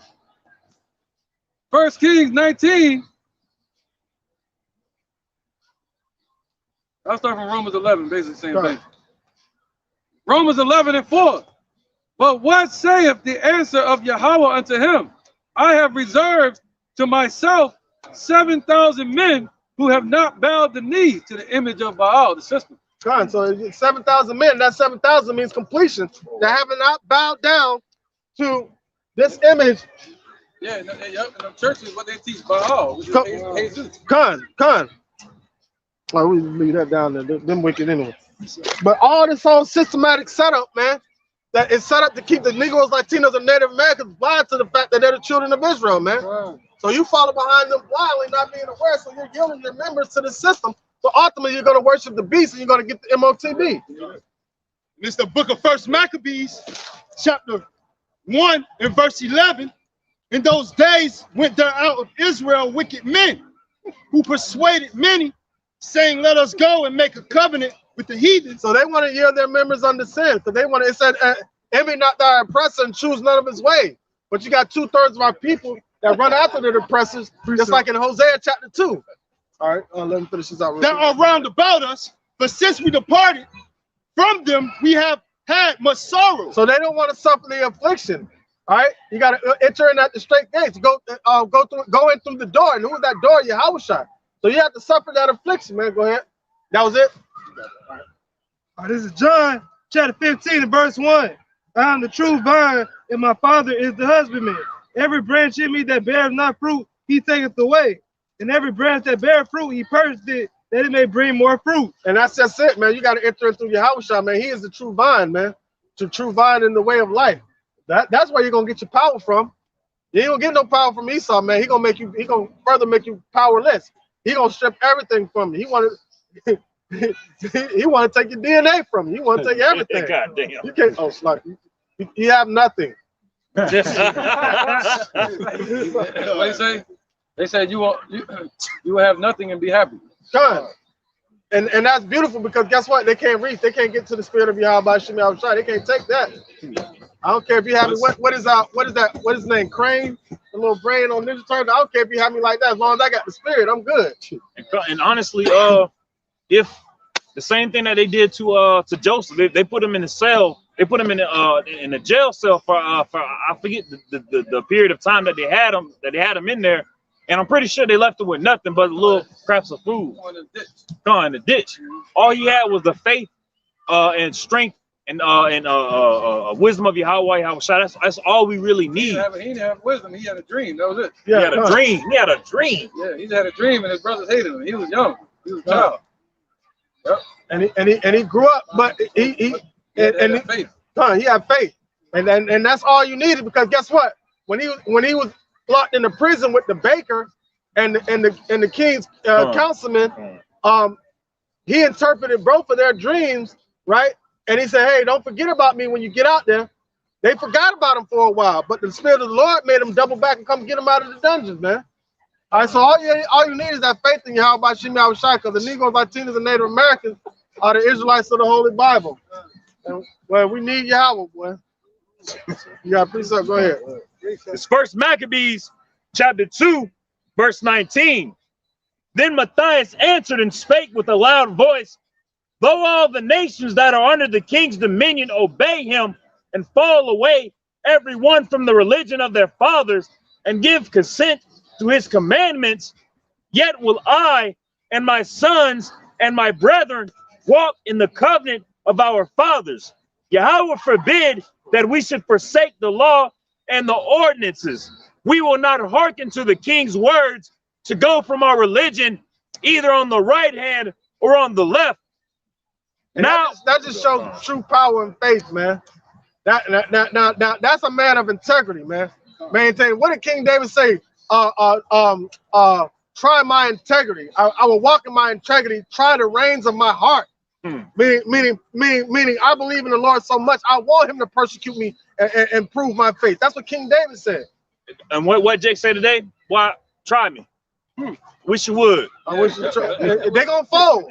But it wasn't like that though. It was like, yep, it was more so like it was like David saying, try your own power. I trust that you're gonna strengthen me. You know, to be tried. Yep. Jeremiah 16:16. Jeremiah 16:16 says, behold, I will send for many fishers, saith the Lord. All right, so now we're in the fishing phase, man. We're throwing the lines out there and we're reeling in the fish. And the Lord is declaring what's the good fish and what's the bad fish that need to be thrown back. Keep going. It says, and they shall fish them, and after will I send for many hunters, and they shall hunt them from every mountain and from every hill and out of the holes of the rocks. All right, so now those fishers are going to be turned into hunters. Talking about the Negroes, Latinos, and Native Americans. They're going to be turned into hunters. He said, thou art my battle axe and weapon of war. You went all the way to 18? All right, go ahead. Verse 17 says, for my eyes are upon all their ways. They are not hid from my face. Neither is there iniquity hid from my eyes. All right, so the eyes of the Lord are upon the sinful kingdom. And it's also upon the righteous men that are in this sinful kingdom, Negroes, Latinos, and Native Americans. The ones that truly believe in the Father, whose name is Yahweh, his son's name is Yahushua. He's rising up a spiritual army, man. Rising up the tabernacle of David. They are the mighty men. Keep going. Verse 18 says, and first I will recompense their iniquity and their sin double, because they have defiled my land. They have fled. They have filled my inheritance with the carcasses of their detestable and abominable things. And the Lord got a judgment for that, man. And he's going to use his elect to bring forth that judgment. All right, that was it. All right, Isaiah 41 and 15. All right, this is the book of Isaiah, chapter 41, verse 15. Behold, I will make thee a new sharp threshing instrument having teeth. And what does that mean? Like, my teeth kind of messed up, so he ain't talking about them teeth. What he's talking about, that teeth mean power and might. But you know how you break something off of your teeth, like break it? That's what he means. I will give you read it again. Go ahead. This is the book of Isaiah, chapter 41, verse 15. Behold, I will make thee a new sharp threshing instrument. So he's going to make us a new sharp thrust, meaning revive us, give us life back. That's spirit. Chaya, meaning quicken. He's going to quicken us. Go ahead. Having teeth. Having teeth, having power, might. Go ahead. Thou shalt thresh the mountains and beat them small. Ooh, talking about the government. Thresh the mountains and beat them small, man. Go ahead. And shall make the hills as shall. Meaning destroying anything that tries to establish itself in this kingdom, man. All of it's going to be destroyed. No matter if it's one little government or one big government, it doesn't matter. The Lord's going to destroy it all. That was it. That was it. Go ahead. Isaiah 34, verse 5. For my soul shall be bathed in heaven. Behold, it shall come down upon Idumea and upon the people of my curse to judgment. All right, so that Idumea is talking about America, and that sword bathed in heaven is talking about the missiles. All right, so this sword shall be bathed, that glistening sword. Glistening sword shall be bathed in heaven, man. Go ahead, young brother. Psalms 82, verse 6. I have said, ye are God, and all of you are the children of the Most High. So the Lord said, we are God, and all of us are the children of the Most High. But we shall die like men and fall like one of the princes. So we fell in 70 AD. But we're being revived and risen back up, man, as a nation. All right, and as an army, right? All right. A mighty man of war. All right, go ahead. This is Isaiah chapter 9, verse 5. For every battle of the warrior is with confused noise and garments rolled in blood, but this shall be with burning and fuel of fire. Burning and fuel of fire. It's going to be hot. Hot, hot, hot, hot. Go ahead. Oh, you got some more hot stuff? Yeah. All right, bring it out. Who else had a precept? Go ahead. It's Luke 12 and 49. I am come to send fire on the earth, and what will I if it be already kindled? So we come in the spirit of Elijah with the spirit of Yahweh Shai upon us, calling fire from the earth. So the Lord wants to see some shit burning when he gets here. He said, what will I if it already be kindled? You think he coming to put it out? No. He turning up the heat, man. All right, he said he shall send fanners. What you do when you fan the fire? When you fan the fire, you make the fire build higher. Go ahead. That was it? All right. Who else got that? Go ahead. All right. Matthew chapter 17, verse 20, going back to moving governments. And Yahweh said unto them, because of your unbelief, for verily I say unto you, if ye have faith as a grain of mustard seed, ye shall say unto this mountain, remove hence to yonder place, and it shall remove, and nothing shall be impossible unto you. All right, so now nothing shall be impossible. Can you imagine going to the White House, meaning going to that mountain, going to the government, and saying, get the hell on, and it be moved? Because we're doing that right now. We're doing that right now. We're telling that lift their banner upon the high mountain. And that go back to the scripture we read earlier, man. And those who believe in the Lord is going to be given power, man, to do the greater works that the Lord did. Come on, be given power, man, to do greater works than the Lord did. And that's beautiful because guess what? That's how humbling. All right. That's how humbling the man Yahweh Shai is, man. He made himself a little lower than the angels. He did a little bit of work, and then he's raising his servants up to get, man, come on, man. All the glory and praise goes to him, man. All the glory and praise. And like, look at the order that he set up. You got Yahweh Shai, and then the men of Israel, the elect men of Israel, man.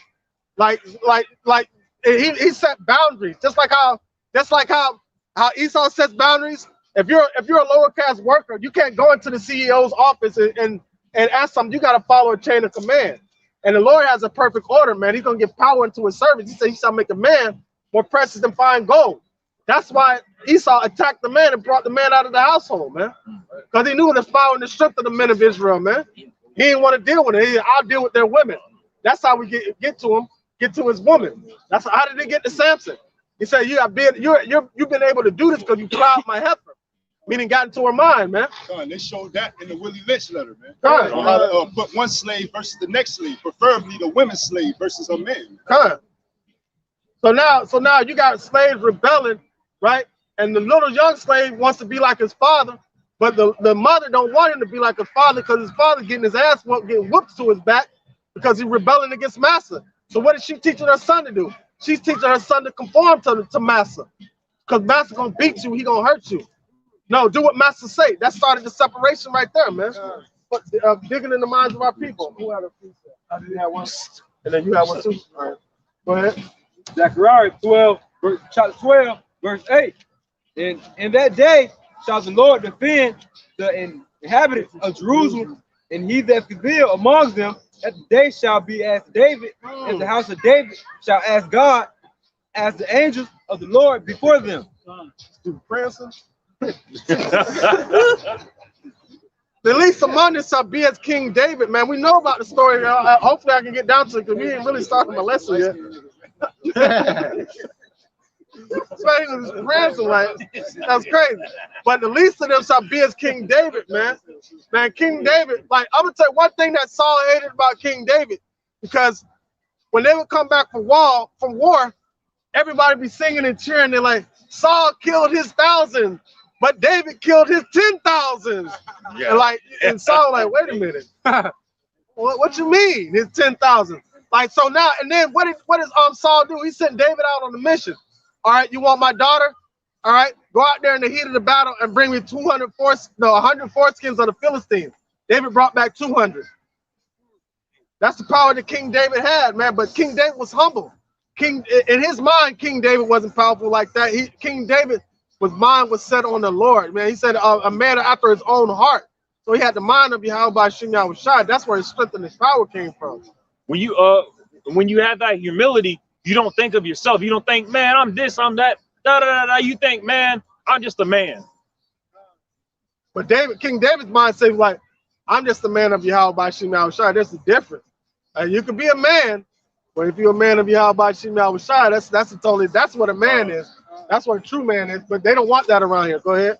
All right, this is the book of Isaiah, chapter 40, verse 31. But they that wait upon the Lord, Yahushua Mashiach, shall renew their strength. Ooh. They shall mount up with wings as eagles. They shall run and not be weary. All right, and what does it say in Deuteronomy 28? It said, all the days of our lights shall be morning and our lights shall be hanging from our heads, but we were going to wake up with having no hope. But the Lord said through the spirit of Yahweh Shem Yahushai, he's going to renew our strength, man. And so now we have, not only do we have strength, we have hope. When you have a strong man that does not have a will to fight, or doesn't have a will to hope, right? He's just a strong man. He's just physically strong.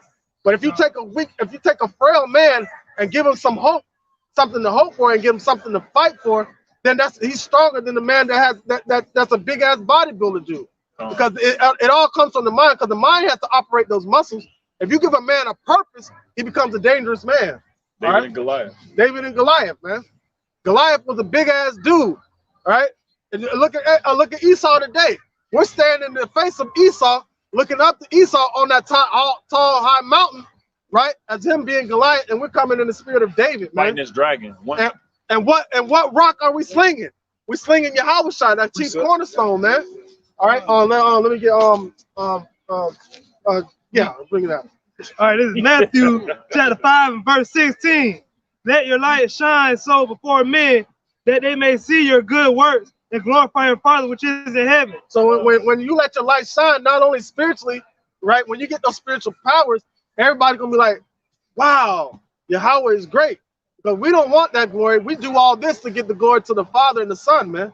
And that's as it should be. But give somebody like Esau, you give him power, he becomes prideful, and thinks that it's all him, like Nebuchadnezzar did, or Nebuchadnezzar did, and he was exiled into the woods. All right, this is one real quick. Wow. Galatians 6:3. For if a man think himself to be something when he is nothing, he deceiveth himself. So Esau, Yahweh by Shemai Esau wrapped around his own deception, man, deceiving his own self. Go ahead. I got one for you. Go ahead. Obadiah 1 and 3. There it is. 1 and 2 or 3. The vision of Obadiah, thus saith Yahweh concerning Edom. God. We have heard a rumor from Yahweh, and an ambassador is sent among the heathen. Arise ye, and let us rise up against her in battle. And that's what we're doing. We heard the rumor that there's an ambassador among the heathen. So we're rising and going against him in battle, man. And we're spiritually battling right now and letting everybody know who this devil is. Go ahead. Behold, I have made thee small among the heathen. Thou art greatly despised. They're greatly despised, and they don't even know it, man. They're going to be the least in the kingdom. God. The pride of thine heart hath deceived thee, thou that dwellest in the clefts of the rock. He gonna find out he ain't nothing but a mere base man. Nothing. When the Lord get done with him, right? Whose habitation is high, that saith in his heart, who shall bring me down to the ground? So he takes an eagle's and bird's eye view on everything and feels like there's nothing that can soar higher than him. But he doesn't know that the Lord's looking down upon him, ready to destroy them. The Lord exalted him up to in that fashion. So he can be when the Lord, it's like catching a child's hand in the cookie jar. You see him looking at the cookie jar, you don't bother him at that moment. You see him walking around the cookie jar, you don't bother him at that moment. You see their hand approaching this cookie jar, you don't bother them at that moment. Right when they reach their hand in the cookie jar and they pull their hand out and they have the cookie, which are the Lord's precious jewels, that's when the Lord's gonna come down there and rain fire upon them, man. Catch him red-handed.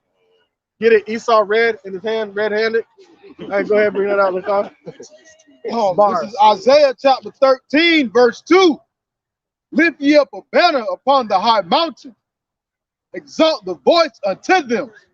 Shake the hand that they may go into the gates of the nobles. And so that's going into the gates of the nobles, going into these city halls, going into these high places, all right? And prophesying the destruction of this place, man. So that's saying mountain move henceforth over yonder. So that's bringing destruction on this place, man.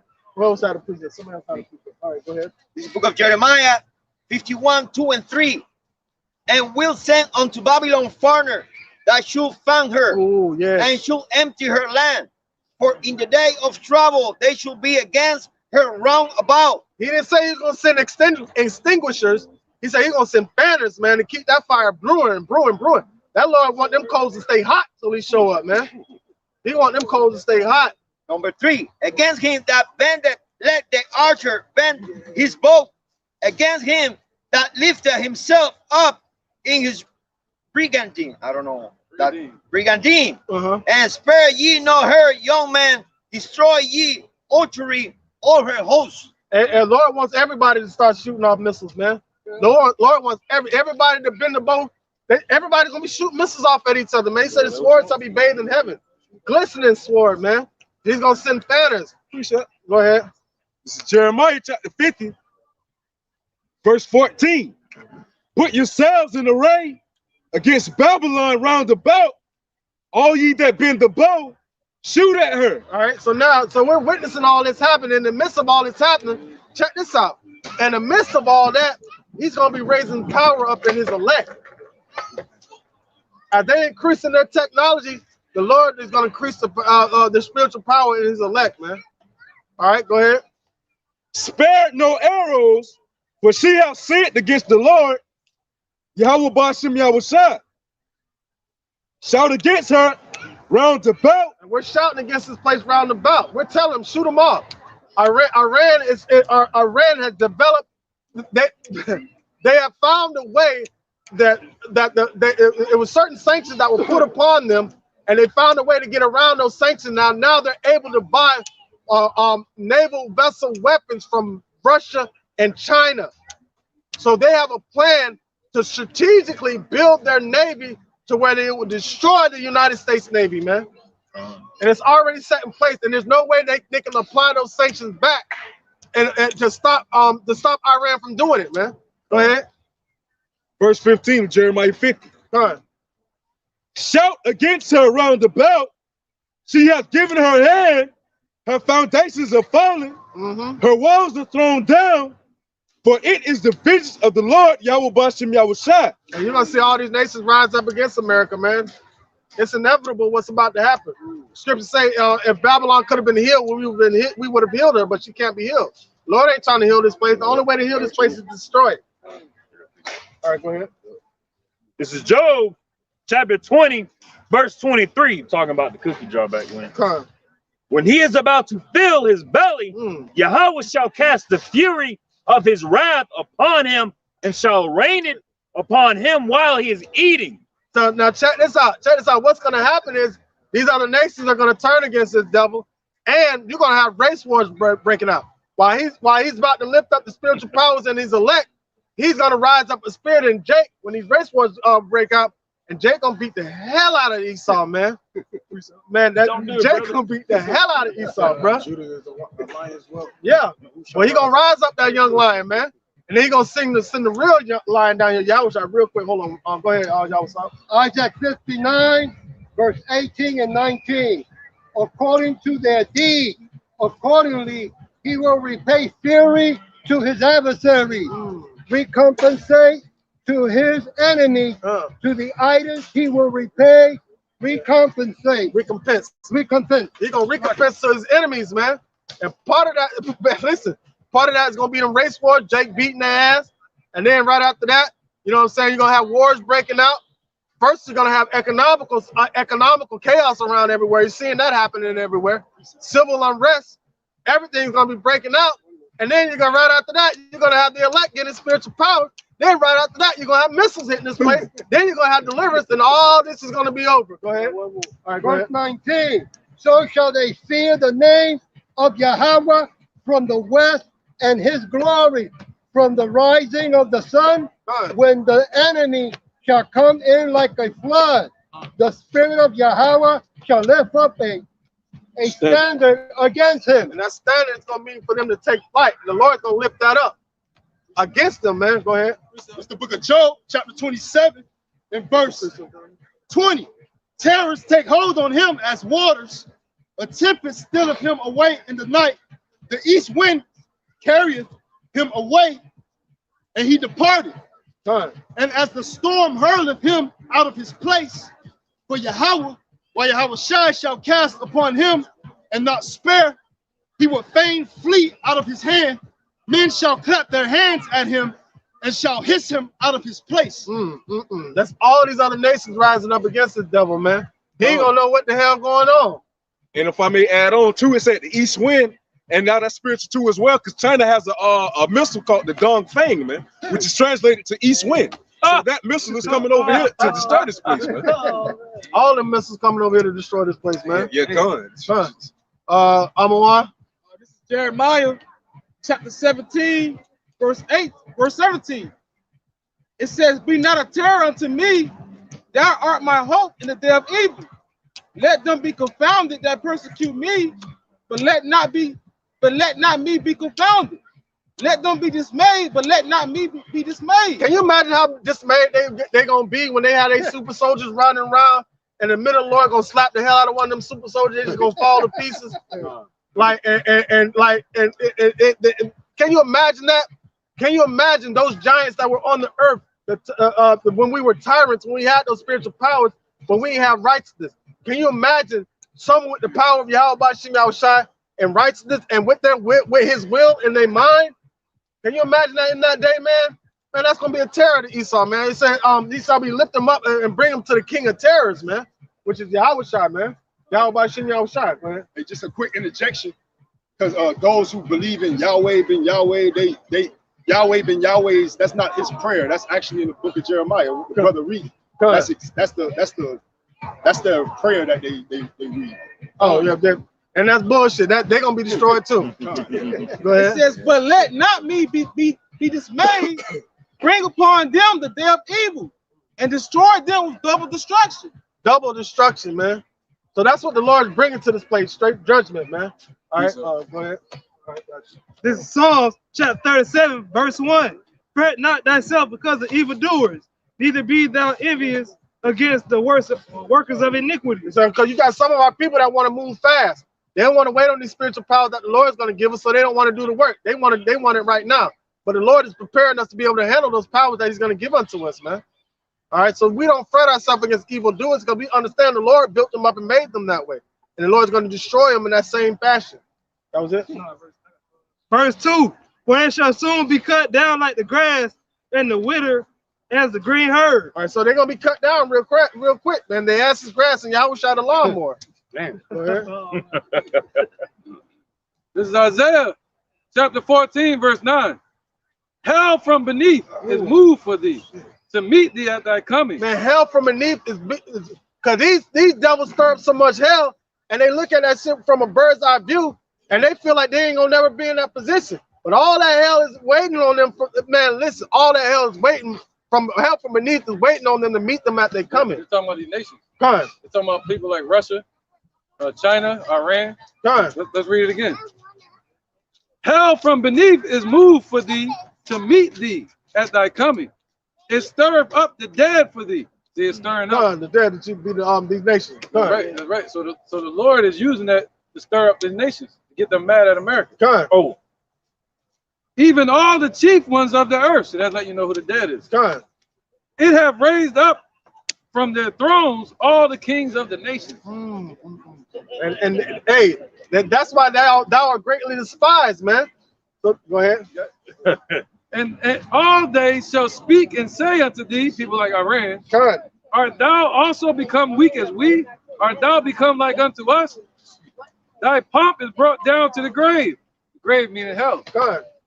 And lo, and the noise of thy vows, and the worm is spread under thee, and the worms cover thee. Talking about the nation, the destruction. Basically, their whole system got holes in it. All right, and people like China and Europe, they're the ones that are putting holes in the system. May I also say that America, they've also gone around the whole world and not only hurt the Israelites, but they also hurt Russia. They hurt Germany. They hurt France. They hurt a lot of other countries around this place with their sanctions and with the ideologies and their and all their unholy philosophies. Yeah, mainly with the dollar. They hurt everybody with the dollar, man. They took everything from everybody with the dollar. So now they have a reason to hate America. They tired of they realize they've been bamboozled and hoodwinked, so they pissed off. They around here boasting and with America, yeah, we got the dollar. They're like, wait a minute, what the fuck? Go ahead. This is Obadiah chapter 1 and verse 15. For the day of Yahweh is near upon all the heathen. As thou hast done, it shall be. So listen to that. The day of the Lord is upon all the heathen. So just because the dead are stirred up to come against America, that doesn't mean they're gonna get any glory behind that. That's just starting off the destruction of America. These other nations are going to be destroyed too. And if you go over, it says, rejoice not, O Palestina, because when Iran and Israel go to war, you're gonna have the Palestinians getting hype off that shit. But it's you got it. No, you got it. So, but it's still saying Isaiah 14, rejoice not, O Palestina, because they're gonna be destroyed too. Verse 30. This is Ezekiel 38. I'm gonna do the first like 3 verses. 2 verses, just to make your point. And Yahweh, and the word of Yahweh came unto me, saying, Son of man, set thy face against God, the land of Magog, the chief prince of Meshach and Tubal, and prophesy against him. We're talking about Russia. We're talking about Russia, all right? And say, thus saith the Lord Yahweh, behold, I am against thee. So even though the Lord is lifting Russia up, the bear up, which is going to be enough, which that's what the bear means, enough, he's still against them, man. He's just going to use you to be enough to do this, and after that, you're going to be destroyed too, because y'all Esau too. He's gone. That was it? Yeah, that was it. Yeah, come on. You were finished with yours? Oh, no. Let him finish this up, and I'm gonna come down this way. I'm gonna start over. Obadiah. Huh? Perfect good to get them interjections. Okay, you got an interjection? All right, go ahead. This Isaiah chapter 14. So like Isaiah chapter 13 and verse 17. Behold, I will stir up the Medes against them, which shall not regard silver, and as for gold, they shall not delight in it. Boom. Now start the Medes. Now check this out. I think it was France or somebody that wants to pull out of NATO and join Russia. So the Medes is talking about is Russia. All right. So now he's gonna start the Medes. Like, and that's just going back with the verse the elder had brought out in regards to it. He's against Russia, but he's using it. So he gonna stir up. Why? To bring down this place Babylon. Ultimately, all this whole system is going to be destroyed. All right, we had another interjection. Oh, okay, go ahead. This is Obadiah chapter 1 and verse 15. For the day of the Lord is near upon all the heathen. As thou hast done, it shall be done unto thee. Thy reward shall return upon thy own head. God. So the reward that they're doing is going to return upon their own head, man. But they don't even see it coming. That's the beautiful part about it. All right. What did the Lord say? You must first bind the strong man up. For if the strong man knew that you were going to come in his house and take all his stuff, he would have prepared himself. All right. So the Lord's not making him aware of what he's doing. All right. Don't let the left hand know what the right hand is doing. Tobit chapter 13 verse 2. For he doeth scourge and have mercy. He leadeth down to hell and bringeth up again. Neither is there any that can avoid his hand. Okay, nobody avoided it. We had to go through it. All right, we were brought low. We're being lifted back up. They were brought up high. They're being brought down, man. All right, go ahead. Lamentation chapter 4, verse 22. The punishment of thine the punishment of thine iniquity is accomplished, O daughters of Israel. So that means we're at the end of our punishment period, right? Go ahead. He will no more carry thee away into captivity. So this is our last captivity. So kudos to that. And the Lord promised this, man. God. He will visit thy iniquity of daughters of Edom. He will discover thy sins. God. And he's discovering the sins, and we're exposing those sins out here on the highways and byways, man. All right, so now there's a punishment for all the atrocities that they committed. And the Lord bringing forth that judgment. Go ahead. Anybody got a battery? A portable battery thing. All right, go ahead. That was it. All right, somebody get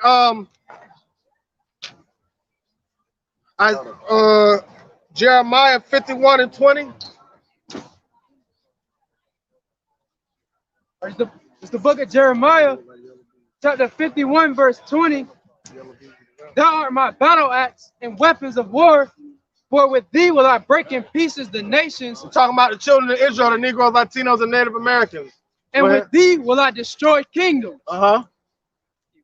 Yeah, keep going all the way to 26. And with thee will I break in pieces the horse and his rider. And with thee will I break in pieces the chariot and his rider. Can you imagine men with no weapons in their hand? What was it was one of King David's mighty men that came a guard under Solomon, and he came up against one of the bigger Philistines that I think it was from the bloodline of Goliath. I could be wrong, but he came up against one of the Philistines. The Philistine had a big ass spear in his hand, and all he had was his walking staff, and he stood there and plucked the spear out of the staff of the Philistine, grabbed the spear and killed him with his own spear, man. So that's the power that Yahweh Shema Shai is going to give unto his elect. Go ahead. Verse 22. With thee also will I break in pieces man and woman, and with thee will I break in pieces old and young. And man, you got to understand it's a spiritual thing for that right there to be able to happen unto us, right? Because they didn't do it, especially during the time of slavery, man.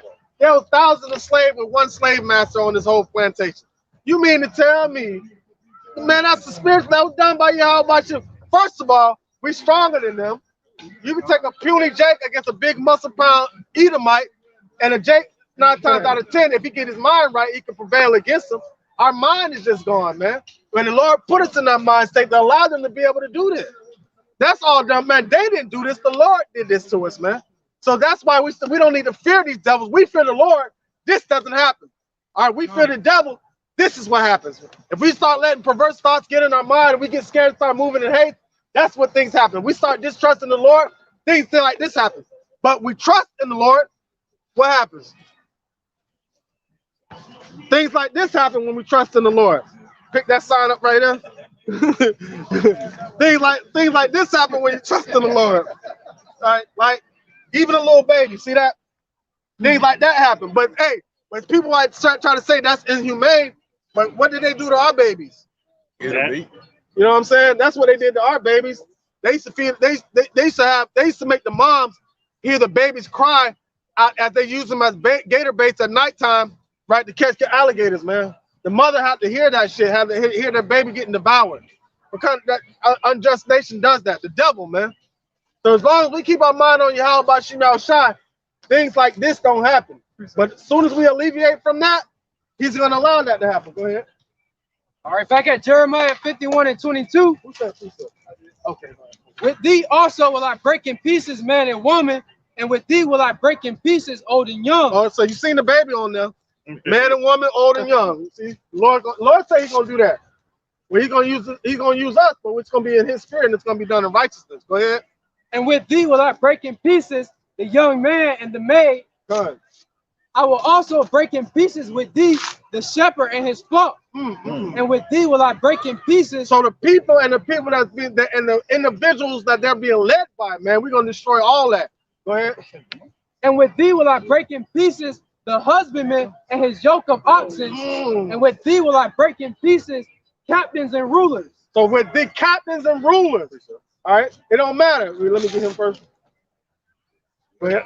This is Psalms chapter 23 and verse 4. Yea, do I walk through the valley of the shadow of death, I will fear no evil, for thou art with me. Well, we'll fear no evil. We're in this valley of the shadow of death is America, man. So we're not going to fear the evil that Esau tries to bring upon us, because we got the fear of the Lord. And with the fear of the Lord, all right, he gives us a sound mind, man, and a spirit of power. Interjection? All right, go ahead. All right, this is the book of St. Matthew, chapter 10, verse 28. And fear not them which kill the body, God, but are not able to kill the soul. All right, so they put perverse thoughts in our mind like this is it. After this flesh leaves the earth, then there's nothing else after that. That's what made us move in fear, because we took our mind off Yahweh Shema Shai. All right, but Yahweh Shai is taking away the sting of death. All right, and the sting of death is sin, man. All right, so now if we're no longer oppressed by sin, Esau can no longer oppress us. That's the man of sin, man. All right, so that's how he oppresses us with sins and transgressions. Keep going. But rather fear him which is able to destroy both soul and body in hell. So I fear Yahweh Shema Shai, because he has the keys to hell and death. That's what the scriptures say. So Esau, he got the keys to that building over there. He ain't got no more keys than that. He got the keys to stuff on this earth. But even though Yahweh Shai controls them keys, because he gave Esau the keys, man, to put this hell on the earth. So now, guess what? He got to pay for that. That was it. All right, Amawan. This is 2nd Ezra, chapter 2, verse 26. Verse 28 and 27. Shalaki. It says, "Be not weary, for when the day of trouble and heaven is come." It says, "Come on." All right, so now one thing that a predator likes, he likes to see his prey beg for mercy and be weary, and that's what this devil wants to see. But according to Wisdom of Solomon chapter 5, we're gonna stand in great boldness in the face of our oppressor. He don't want to see that. He want to see us like this, cowering. But when he sees the spirit of the Lord on us, right, that's what's gonna put him in fear. All right. A bully stops bullying their victim after that victim rises up and starts fighting for himself. There was a basketball player. He's from Philly, but he played for the Celtics, and I think it was Kevin Garnett. Because Kevin Garnett was known as a bully in the NBA. But the dude, he said, "Listen, where I'm from in my hood, we bully the bullies." Straight up. Jack Randolph, that's what it was. Right, go ahead, Zapon. I got you next after that. I'll tell y'all. Psalm 17 and 11. They have now compassed us in our steps. They have set their eyes bowing down to the earth. Like as a lion that is greedy of his prey. And then a devouring lion that's greedy of that. These are, thank you, appreciate it. We gotta get these greedy lions real quick. Like as a lion, because they're not the lion, but they're acting as a lion, greedy of his prey. And it's playing with his prey, right? Like as a lion that is greedy of his prey, as if it were a young lion lurking in secret places. Arise, O Yahweh, disappoint him, cast him down, Deliver my soul from the wicked, which is thy sword. So they were set up to be the sword, the instrument of destruction for Yahweh Bashim Yahushua to put us through that. Right. So the Lord had them do that to us. Yep. They ain't got shit going on for themselves. Soon as we get our power back, and our power is back right now. That's why we out here on the highways and byways, and they can't stop it. They can't do nothing about it. Go ahead. Right, what you said, they got the keys to this place, right? Go ahead. Well, to that building. Yeah. It said, hide us from men which are thy hand. O Lord, from men of the world. That's why he said we're going to die like princes. The princes of the world. Which from men of the world which have their portion in this life. Which have their portion in this life, and they settle for that. Because that's why they try to keep gaining increase. Because they got their portion in this life, man. But the Lord said, hide us from that. And how we hid him from that? Through his spirit, man. So we also get hidden from the destruction. You have something? This is Malachi 1:14. But cursed be the deceiver, which have in his flock a male and foul and sacrifice unto the Lord a corrupt thing. For I am a great king, saith the Lord of hosts, and my name is dreadful among the heathen. So the name of the Lord is dreadful among the heathen. So he doesn't want to hear this. He'd rather have us out there in the hood gang banging and shooting each other up. You know, that's what he wants to see us do. That's what because Jake think he's tough. But Jake is tough, but Jake dumb as hell, man. Jake dumb as hell. Jake rather be tough against, he'd rather be tough in the mirror, but won't be tough against his oppressor. He'd rather be tough against the people that look like him. And that's self-hate, man. That's self-hate. Why don't you have that same toughness when Esau run up on you? No, you won't. You rather go back into the hood and take it out on your brother. Yes, sir. All right, go ahead. And a good example of that is a Jacksonville rapper. His name Queso. You know, he's known for being a killer and a murderer and a hard man. And right now he's locked up, and it's a video that went viral of him getting slammed by some police officers. And he on the internet crying about it, trying to get support from the public. But as the brother was saying, they'll take that violence and aggression out on their own brothers, but when it comes to their oppressor Esau, they cry and whine, man. But you a killer, you a bad guy. Yeah, kill him. The one that bammed you on your tape up. This is 2 Ezra 2 and 28. It says the heathen shall envy thee, but they shall be able. It says, but they shall be able to do nothing against thee, saith the Lord. Man, and a quick testimony. That's funny you say that. Got into an altercation in Walmart the other day. Dude tried to get all irate with me and like, you mean I'm baffled. I'm like, you really want to do this in Walmart?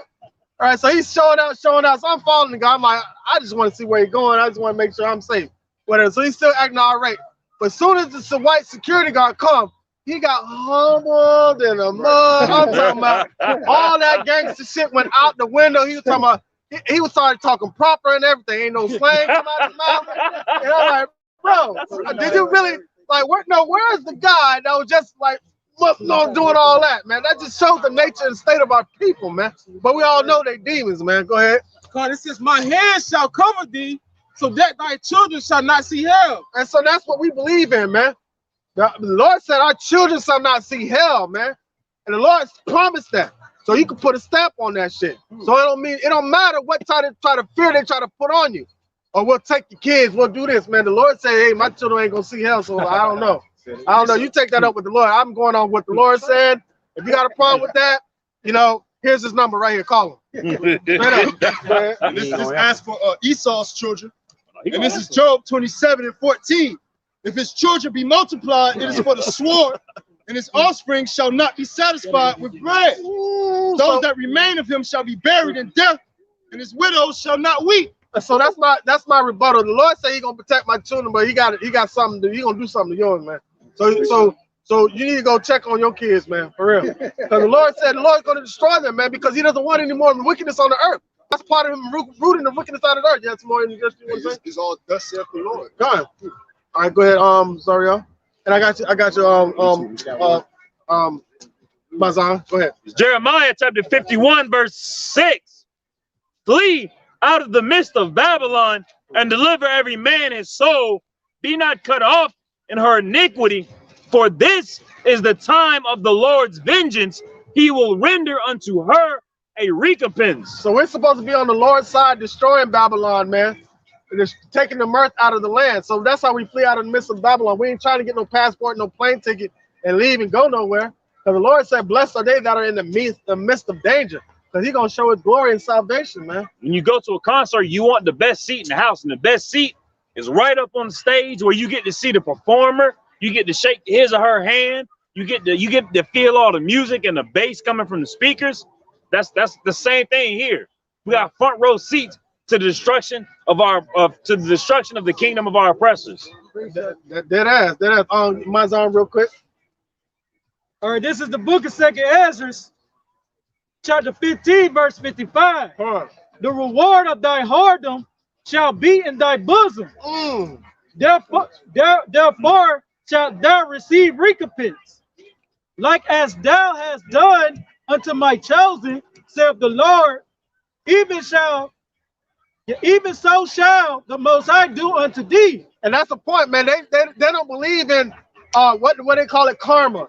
They don't believe in. My grandma say, whatever goes around comes around. That you sow, you shall reap.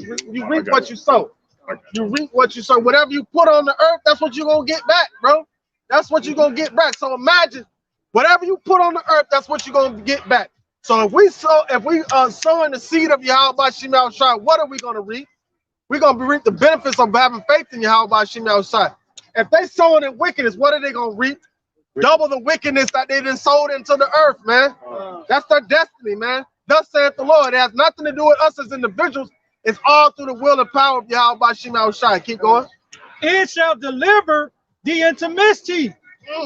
Thy children shall die of hunger. Oh, thy children shall die, but our children shall not see hell. Our children shall not. The Lord wants us to have kids in these times. So he can deliver them, man. The more people that believe in Yahweh Shema Shai, the better. All right, he wants children to be raised up in the midst of this danger. To be, man, come on, man. The Lord's gonna protect who's his, man. Go ahead. And thou shalt fall through the sword. Thy city shall be broken down, and all thine shall perish with the sword in the field. All your people gonna perish, man. The Lord gonna make sure he make an example out of y'all. Bringing that out real quick, bro. This is the book of Psalms, chapter 137 and verse 7. Remember, O Lord, the children of Edom in the day of Jerusalem, who said, raise it, even to the foundation thereof. All right, so they try to manipulate your mind, threaten you, start taking your kids away if you discipline them right. Like you know what I'm saying? Now they're saying if they have the HIPAA law now to where if a child is 12 and older, that they could get medical attention without even telling the parents. With the new HIPAA law they have now. Like the kids don't have to consent to the parents anymore, man.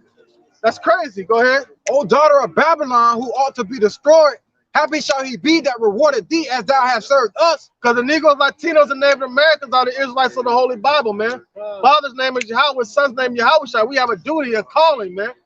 All right. Christ is not our Savior, man. Go ahead. Happy shall he be that taketh and dasheth thy little ones against the stone. All right, and that stone is gonna be Yahweh. Yeah. Now what you gonna do? Now what you gonna do when Big Bro show up? So you got a judgment for you, huh? I gotta know. All right, bring it out real quick. This is the book of Daniel, chapter 7 and verse 18. But the saints of the Most High shall take the kingdom and possess the kingdom forever, even forever and ever. That word take. That's aggression. Like, give me that. That's mine. That's me. All right, so because the Lord's gonna put it in our minds, like, hey, this is yours. Take it. I gave you the power to take over the world. You see what happened when I gave it to them? You want this to go on forever?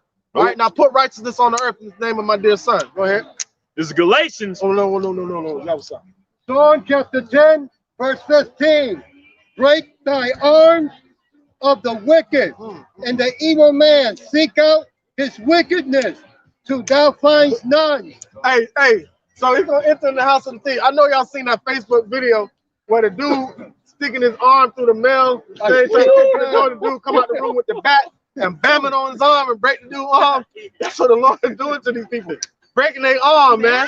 All right, with the arm, which is with his right hand is Yahweh Shai. Let him stick his arm all the way in there. All the way to the elbow. All the way to the elbow. No, all the way to the arm. Yeah. That's what the Lord let him do. So the Lord going boom. So keep going. That was it. Go ahead, bro. This is James 5 and 3. Your gold and silver is cankered, and the rust of them shall be witnessed against you, and shall eat your flesh as if it were fire, as if with fire ye have had the treasure together the last days. All right, so now so check this out. That's really catching them with the cookie in their hand. They didn't dug their hand in the cookie jar. So their gold and silver is cankered. And the rest of it shall be a witness to them, because it's gonna still be caught in their hands when the Lord shows up, man. The Lord gonna catch them red-handed, man. They ain't gonna be able to say nothing. They ain't gonna be able to say nothing. Who else? Go ahead, Zariel. Galatians down here. Go ahead. Galatians chapter 6, verse 7. Be not deceived, Yahweh is not mocked, for whatsoever a man soweth, that shall he also reap. So you think this man gonna be able to do that much wickedness on the earth and nothing happen to him? If you really believe that, you're a moron, man. You really deserve whatever's coming to you. Whatever judgment Yahweh has to you, really deserve it. And but them freeing the slaves and making the Emancipation Proclamation and letting what's going on in earth right now, he's not reaping what he didn't. He hasn't sown what he reaped. He just made it look like he did good. And all he did, it was a disguised form of slavery. It's kind of put the slaves on house arrest, put an ankle monitor on them, let them off the porch a little bit, let them roam around, but made America the plantation. All right, so now what do? They used to ride on horseback. Now they ride in police cars with red and blue lights. It's the same thing. We still running from the slave master. All right. All right, go ahead. Officer is overseer. Right, yeah, you know, right? Obadiah 1:9. And thy mighty men, O Teman, shall be dismayed to the end that every one of the mountain of Esau may be cut off by slaughter. For thy violence against thy brother Jacob, shame shall cover thee, and thou shalt be cut off forever. And that's not a shame. He's not a shameful man, so he's a shameless man. So the Lord's gonna make him shame. Right. For the violence against his people, the violence against our brother Jacob, man. Because there's no other nation on the earth that these devils persecute more than the children of Israel, man. Right. That's what they sown into the earth, wickedness. And they gonna get it 100,000 fold. All right, you have some more? Oh yeah, I was talking about all kind. This is the book of Jeremiah, chapter 49 and verse 12. For thus saith the Lord Yahweh Ba'ashem Yahushua, behold, they whose judgment was not to drink of the cup have assuredly drunken, and art thou he that shall altogether go unpunished? So you're gonna put all this wickedness on the earth, and you're gonna be the handle, persecuting the children of Israel, and you think you're gonna go unpunished? Man, hell no, man. The Lord got something for you. Yeah. Not bad. Thou shalt not go unpunished, but thou shalt surely drink of it. Oh, so now, okay, surely drink of it. Let's look at this. The white man's handiwork. Esau. Guilty as charged. Judgment. Flip it over to the other side. Okay, there's some more. There's some more on here. Look at Emmett Till. All right. His mother wanted him to have an open casket because she wanted the world to remember what they did to her son. Also, there's a show coming out about Emmett Till. Yeah, I think it's up the other day. I'm gonna watch it tonight, matter of fact. Oh, my bad. I'm walking all on people's shoes and stuff. So now that's the devil's handiwork right here, man. So you think that he'll all go all together unpunished? All right, go ahead. So now let's talk about the Ahmaud Arbery case with the verdict dealing with that. They tried to say a life sentence is inhumane and unconstitutional. Wow. How constitutional is you so-called be making a citizen's arrest, and in the midst of that, you kill an innocent man that was out jogging when you thought he was stealing. So what if he was stealing? It's not your jurisdiction. You didn't have jurisdiction over that individual to hold him against his will. So therefore, even if he wasn't shot and killed, you still should have went to jail. So it doesn't matter. All right, let's get back to the root of the problem. In your mind, because the way the system is built up, in their mind, they thought they had the right to do that. And that's what's wrong with the system today. Go ahead. Verse 13. For I have sworn by myself, said the Lord Yahweh Ba'ashem Yahushua, that Basra shall become a desolation, a reproach, a waste, and a curse, and all the cities thereof shall be perpetual waste. And the Lord said, I said it. I said it myself. That's why you're gonna be laid to death. The Lord said, I sworn by myself. And there's no other that he can swear by. He's sworn by himself, man.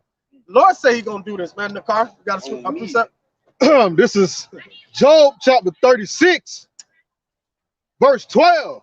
It says, but if they obey not, they shall perish by the sword, and they shall die without knowledge.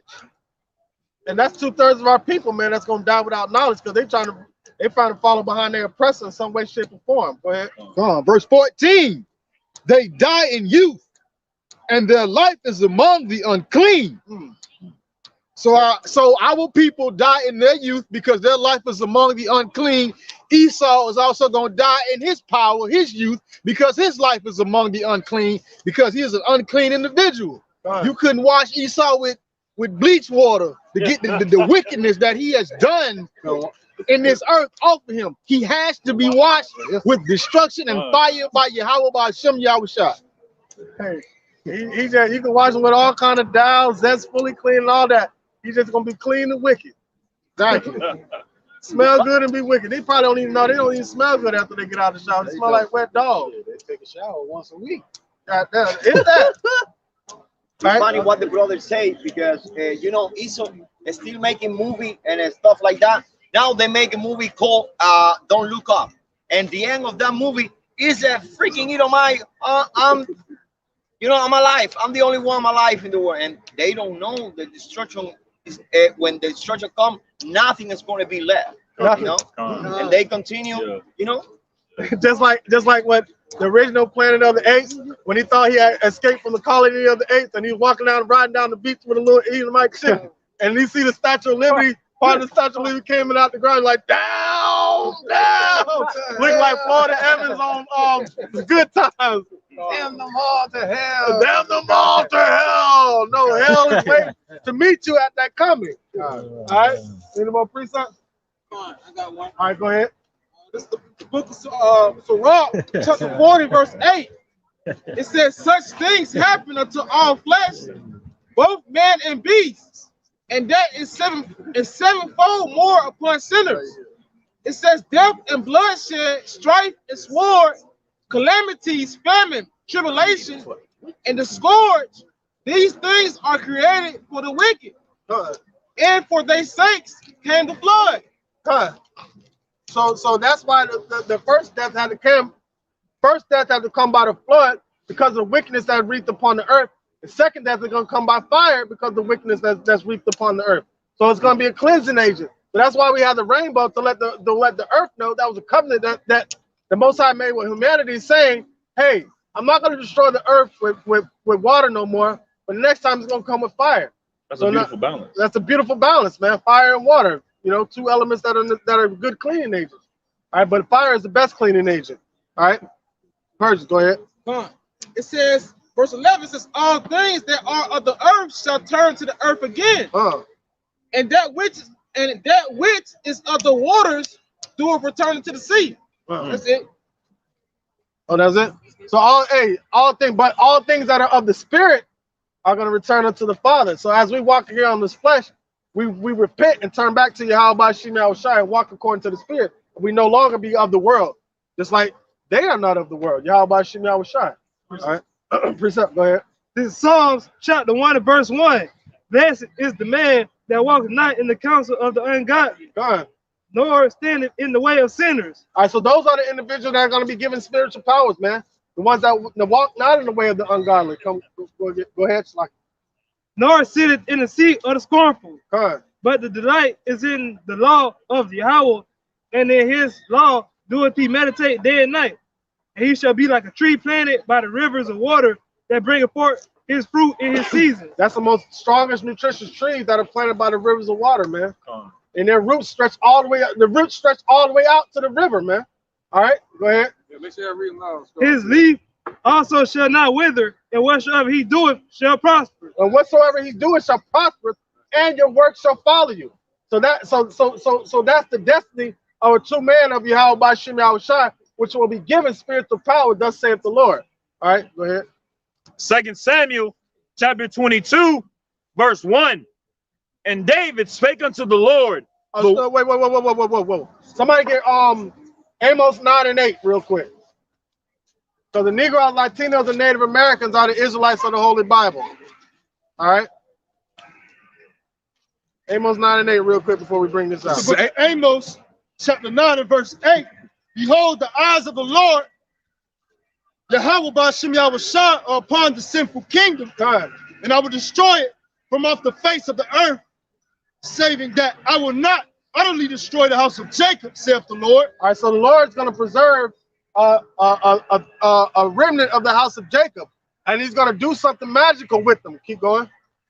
For lo, I will command, and I will sift the house of Israel among all nations. Like as a corn is sifted in a sieve, yet shall not the least grain fall upon the earth. All right, so now when he gathers up his corn, all right, now the least grain shall fall upon the earth when he rises them up. Go ahead. All the sinners of my people shall die by the sword. All right, 2/3 of our people got to be destroyed, man, because they caught up in the minds by the devil, the god of this world, man. Go ahead. Which say, the evil shall not overtake us nor prevent us. In that day will I raise up the tabernacle of David that is fallen, and close up the breaches thereof. All right, so in that day, he's going to rise up the tabernacle of David and close up the breaches thereof, meaning seal the way of truth, man. All right, now go into that real quick. 2 Samuel chapter 22, verse 1. And David spake unto the Lord the words of this song. In the day that the Lord had delivered him out of the hand of all his enemies and out of the hand of Saul. All right, so remember, when the enemies are rushing as the flood, the Spirit of the Lord says rise up a standard against them. Keep going all the way to 5. Verse 2, and he said, the Lord is my rock and my fortress and my deliverer.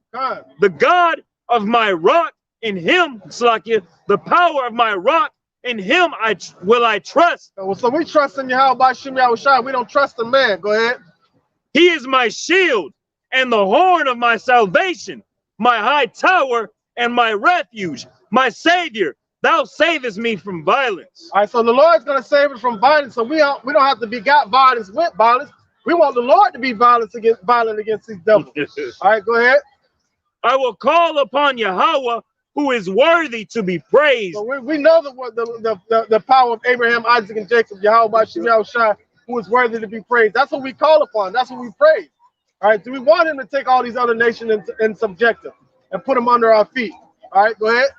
So shall I be saved from mine enemies. So we're going to be saved from our enemies, man. All right, go ahead. Verse 5. When the waves of death compassed me, the floods of ungodly men made me afraid. The floods of ungodly men made us afraid, but what did the Lord do with them?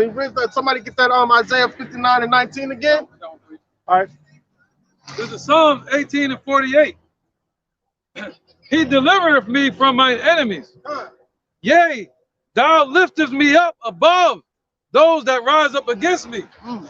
Thou hast delivered me from the violent man. From the violent man. So the Lord's going to lift up a standard against them devils, man, when they try to compass us about. He's going to deliver us out of the hands of our enemies, man. All we have to do is trust and praise his name. All right, bring it up. Isaiah 59 and 19. So should they fear the name of the Lord, Yahweh Shai, from the west, and his glory from the rising of the sun. When the enemy should come in like a flood, the spirit of the Lord, Yahweh Shai, should lift up a standard against him. All right, so all right, lift up the standard. So when King David said he was compassed about by his enemies, the flood of his enemies, he said he was afraid, but the Spirit of the Lord had lifted him up. Go ahead, back to First, 2 Samuel. 2 Samuel chapter 22, verse 5. When the waves of death compassed me, the floods of ungodly men made me afraid. The sorrows of hell compassed me about. The snares of death prevented me. In my sorrows of hell, meaning death, man. They threatened King David's life. All of his enemies have him compassed about. Keep going. Verse 7. Verse 7. In my distress, I called upon Yahweh and cried to my power. And that's what we're doing right now, man, coming out here on these highways and byways, man, calling upon Yahweh to destroy this place, because the Negroes, Latinos, and Native Americans are the true Israelites of the Holy Bible, the ones that truly believe in Yahweh Ba'Shem Yahushua. They want to see this place destroyed. Keep going. And he did hear my voice out of his temple, and my cry did enter unto his ears. The cry did enter into his ears of the Lord of armies, man. So you don't think these cries right now that we're crying out, you don't think he hear them? Then what did he tell Moses? I have heard the cries of my people Israel because of their taskmaster. Who is our taskmaster today? Who is Pharaoh today? Esau. Keep going. Verse 8. Then the earth shook and trembled. The foundations of heaven moved and shook because he was wroth. And the Lord's pissed off, man. So he's going to be wroth on this place. Hold that right there. And somebody get James chapter 5, verse 1.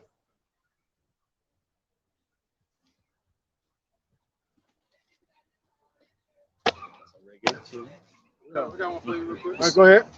This is Psalms 140 and 11. Let not an evil speaker be established in the earth. Evil shall hunt the violent man to overthrow him. And the Lord's going to overthrow him. So let not, because we don't want the evil man, the speech of the evil man, to prosper in this earth, man. So we condemn the speech of the evil man through the spirit of Yahweh Shema Shai, through truth. All right, condemning all the lies and hypocrisies. You got some more? Go on. No, you good. All right. All right, somebody got that, James, I got it. All right. This is James 5 and 1. Go to now, ye rich men, weep and howl for your miseries that shall come upon you. For all the wickedness that you done put on this earth, man, your misery shall come upon you. Right, he said the evil's going to hunt him down. Come on. All right, real quick. Come on. This is Ezekiel 35 and 6. Therefore, as I live, saith Yahweh the power, I will prepare thee unto blood, and blood shall pursue thee. Don't they love blood? They love to shed blood, don't they? Yeah. Go ahead. Since thou hast not hated blood, even blood shall pursue thee. So that sword that you've been trying to shed blood with, when the scripture say he that killeth with a sword must be killed with a sword, man. So that blood is going to pursue you. Lord's going to be on your ass, boy. All right, go ahead. Go ahead, yeah. Hey, it's rumors that they love blood so much that they drink something called adrenochrome, man. That's not blood. That's not a rumor. All right. Hey, just to survive and prolong their life, man. You know, trying to outdo the Lord, man. You know, and push forth a form of immortality when the Lord didn't give that to them, man. He gave it to Israel and Israel only. God. Yeah, they eat that damn raw steak. Yeah. Hamburger too, yeah. Yeah, man. They like raw hamburger. Yeah. Like, they like not raw even cooked a little bit. Yeah. I think it's in Milwaukee. It's so funny, man, because we had a cookout at the job, and all the Jakes at the job were like, hey, man, we want our hamburgers well done. It's so fucked up. They don't know how to cook them well done. They don't. They burnt them. They don't even know how to cook them well done, man. Just burn mine. They burnt them. What the fuck? And they over there eating like pink meat. And I was like, damn, bro. And they talking about some licking their finger like, boy, you gonna die. You gonna die. Go ahead, keep going on all the way to 4. This is James 5 and 2. Your riches are corrupted, and your garments are moth-eaten. God. This is verse 3. Your gold and silver is cankered, and the rust of them shall be witness against you. So this funny money, this dollar system that they got created, right, it's cankered, man. This ain't real currency. Go ahead. It shall eat your flesh as it were fire. Ye have weak treasures together for the last days. They have weak treasures together for the last days. It's like they have heat treasures together for the last days. That was it? That was 4? Nah. This verse 4. Behold, the hire of the laborers which have reaped down your fields, which is you kept back by pride. So we've never been compensated for all the work we've done in this place, man. Go ahead. Verse 4, behold, the hire of the laborers which have reaped down your fields, crieth in the cries of them which have reaped or entered in the ears of the Lord, Yahweh Shema Shai of Sabaoth. And the Lord of armies is hearing these cries of the children of Israel. Just like how King David just said, I was compassed about by the floods of my enemies, and I cried out unto the Lord, and he heard me, and the heavens shook, man. So we're going to witness the shaking of the heavens, man. When Yahweh Shai didn't sit back and he parts them skies, and you hear that sonic boom of all the chariots showing up. All right. 2 Samuel 22 and 7. This is 2 Samuel. 1 Kings 19 and 18. Chapter 22, verse 7. In my distress I called upon Yahweh and cried to my power, and he did hear my voice out of his temple. And he hears our voice, man. The brother that's read, the cries have reached into the ears of the Lord of Sabaoth, man. So he's putting a battle plan together, which he put together from the beginning. Interjection, go ahead. This is Sirach 35 and 16. It says, he that serveth the Lord shall be accepted with favor. And his prayer shall reach into the clouds. His prayer shall reach into the clouds, man, because at one point in time, our prayers wasn't reaching the ceiling, man, reaching the heavens, man. He had put an iron ceiling over our heads to where our prayers wasn't reached. But now the heavens are open and receiving our prayers. Go ahead. You have something you want to say? No, you talking about a movie where Edomite police officer was talking to a Jake. Oh, that wasn't a movie. Oh. That was real life. When they when they had to escort that little girl in the Alabama public schools, when they had the protest out there, Jake little boy was trying to talk to a police officer, and he was like, "Well, can I speak to you, Lord?" He's like, "No, I don't want to talk to you." He said, "Well, can we pray together in the name of the Lord?" He said, "I don't think your prayers reach past your head." Yeah, he said, "Boy, I don't think your prayers reach past your head, boy." Said it just like that, man. So they feel like they feel like that we just nothing, man. They treat the animals better than they treat us, man. That's why we say F this devil. All right. Read that 2 Samuel 22 and 7. Somebody got 1 Kings 19 and 18. 2 Samuel chapter 22, verse 7. In my distress, I called upon Yahweh and cried to my power, and he did hear my voice out of his temple, and my cry did enter into his ears. So the Lord is listening to the cries of the children of Israel. Go ahead and bring that 1 Kings out. This 1 Kings chapter 19 and verse 18. There have left me 7,000 in Israel, all the knees which have not bowed unto Baal, and every mouth which have not kissed him. All right, so what's that? What does it say? Kiss the son lest he be angry. So we're not honoring Baal, man. We're crying out to Yahweh by Shem Yahushua in sincerity and truth to come to deliver us and destroy this place. Somebody get a Romans 11 and 4. By calling on the name of Jesus, you're calling on Baal, the devil. God. The Lord's name is Yahushua. Romans 11 and 4. And after that, go back to 2 Samuel. This is Romans chapter 11, verse 4. But what saith the answer of Yahweh Bashem Yahushua to there was him? a prophet that was afraid. He's like, they killed all the prophets, Lord, and I am left alone. Go up a little higher. Verse 3. Lord, they have killed. Yeah. This is Romans 11 and 3.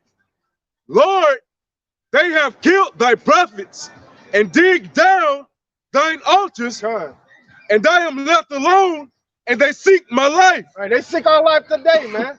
If they could put their hands on us right now, they would. Yep. But the Lord has set it up the way they won't be able to touch the apple of his eye. All right, he said, touch not my anointed, do my prophets no harm. You shall not see us being pushed in the corners anymore. Go ahead.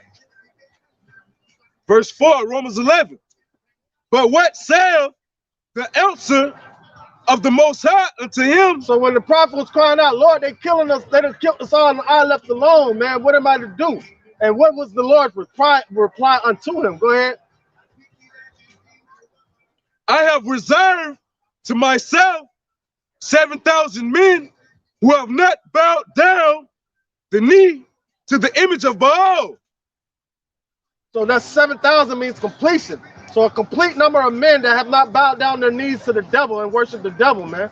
All right, go ahead to him to the court. Get on out of here. 2 Samuel. Yeah, 2 Samuel 2 Samuel chapter 22, verse 7. In my distress, I called upon Yahweh and cried to my power, and he did hear my voice out of his temple, and my cry did enter into his ears. All right, we're talking about the God of Abraham, Isaac, and Jacob. His name is Yahweh. His son's name is Yahushua. All right, the Negroes, Latinos, and Native Americans are the Israelites of the Holy Bible, the true Jews. You had something to point? No, I would say that was Elijah, that prophet. Oh, come on. That was Elijah. Go ahead. Yep. Verse 8. Then the earth shook and trembled. All the way to 17. The foundations of heaven moved and shook because he was wroth. Boy, I can't wait till the day of that earthquake. And I pray the Lord prepare my mind for that. But a lot of people say, well, I can't wait till the Lord destroy this place. As soon as shit start moving, they're going to get the... You know what I'm saying? You better know what your answer is. Say, woe to them that desire the day of the Lord, man. Because there's going to be chaos going on out here. We ain't never seen what's about to happen before yet. We've never seen that. So I pray that the Lord stabilize my mind, that I could be an example, that I could be an example of his greatness and walk with boldness in the midst of destruction. I want to be tap dancing around on this shit, man. Go ahead.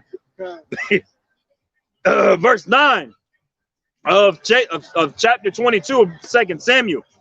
There went up a smoke out of his nostrils, and fire out of his mouth devoured. Coals were kindled by it. He bowed the heavens also and came down.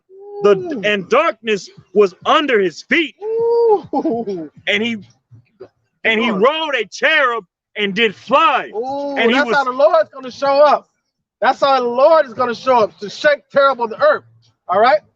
Go ahead. And he was seen upon the wings of the wind. And he made darkness, pavilions round about him, dark waters and thick clouds of the skies. Through the brightness before him were coals of fire kindled. Yahweh. King David talking right here, man. Go ahead. Yahweh thundered from heaven, and the Most High uttered his voice. And he sent out arrows and scattered them, lightning and discomforted them. So he discomforted the realm of Edom right now, man. All right, go ahead. Verse 16, and the channels of the sea appeared. The foundations of the world were discovered at the rebuking of the Lord Yahweh Shai, at the blast of the breath of his nostrils. All right, so now guess what? Before that happens, the men of the Lord are going to receive spiritual power. So imagine the rejoicing that we're going to see when we round here with spiritual power and we see our King parting the skies coming through saying, come up hither. He said, come up hither, and they ascended. So meaning we're going to have power to take flight and take off and be on the chariot to get our salvation, man. Go ahead. Revelation 17 and 15. Revelation 17, verse 15. And he said unto me, the waters which thou drew. Wait, hold on. That wasn't it. Keep going on that. My bad. Slack. So where thou. No. Let him keep going. 2 Samuel chapter 22, verse 17. He sent from above, and he took me. He drew me out of many waters. He delivered me from my strong enemy and from them that hated me. All right, so now somebody get that. I heard a voice from heaven saying, come up hither. That's what I was looking for. That's what I was looking for, because he drew me out of many waters. All right, and read that part again when they bring that out. All right, the water, though. I had the blue letter for that took right there. I got it. Going into Lakah.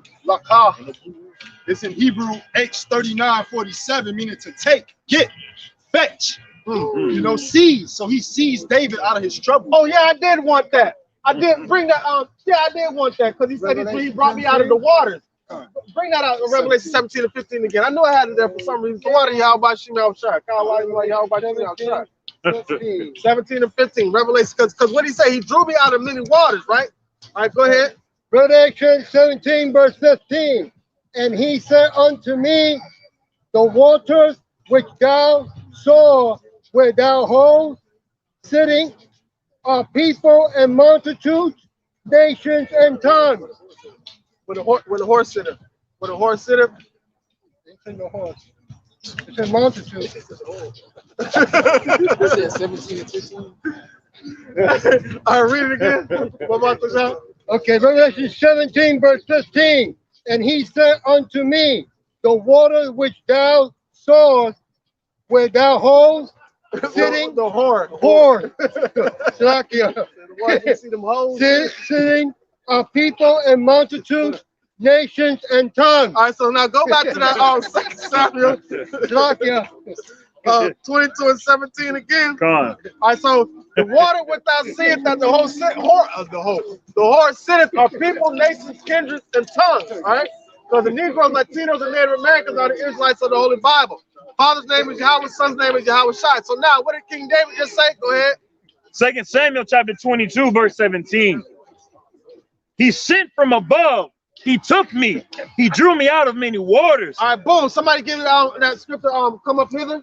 He said he sent from above, right, and drew me out of many waters. All right. This is Revelation chapter 11, verse 12. And they heard a great voice from heaven saying unto them, come up hither. And they ascended up to heaven in a cloud, and their enemies beheld them. And our enemies beheld us, man. So now read that again, man. Verse 17. To get clarity, this is King David talking about this, man. Go ahead. Verse 17, 2 Samuel chapter 22. He sent from above. He took me. He drew me out of many waters. He delivered me from my strong enemy and from them that hated me, for they were too strong for me. Because we have no power, no might without Yahweh by Shem Yahushua. Keep going. They prevented me in the day of my calamity, but the Lord was my stay. He brought. Man, listen, they prevented us in the day of our calamity, but the Lord was our stay. This is the day of our calamity, man. We weren't able to do anything, but the Lord was our stay. Somebody get is it Isaiah 26:10?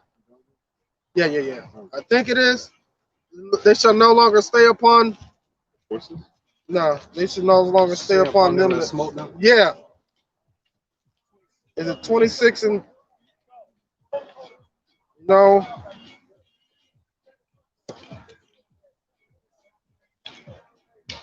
If anybody can find it, they shall no longer stay upon them that smote them, but they shall stay upon the Lord.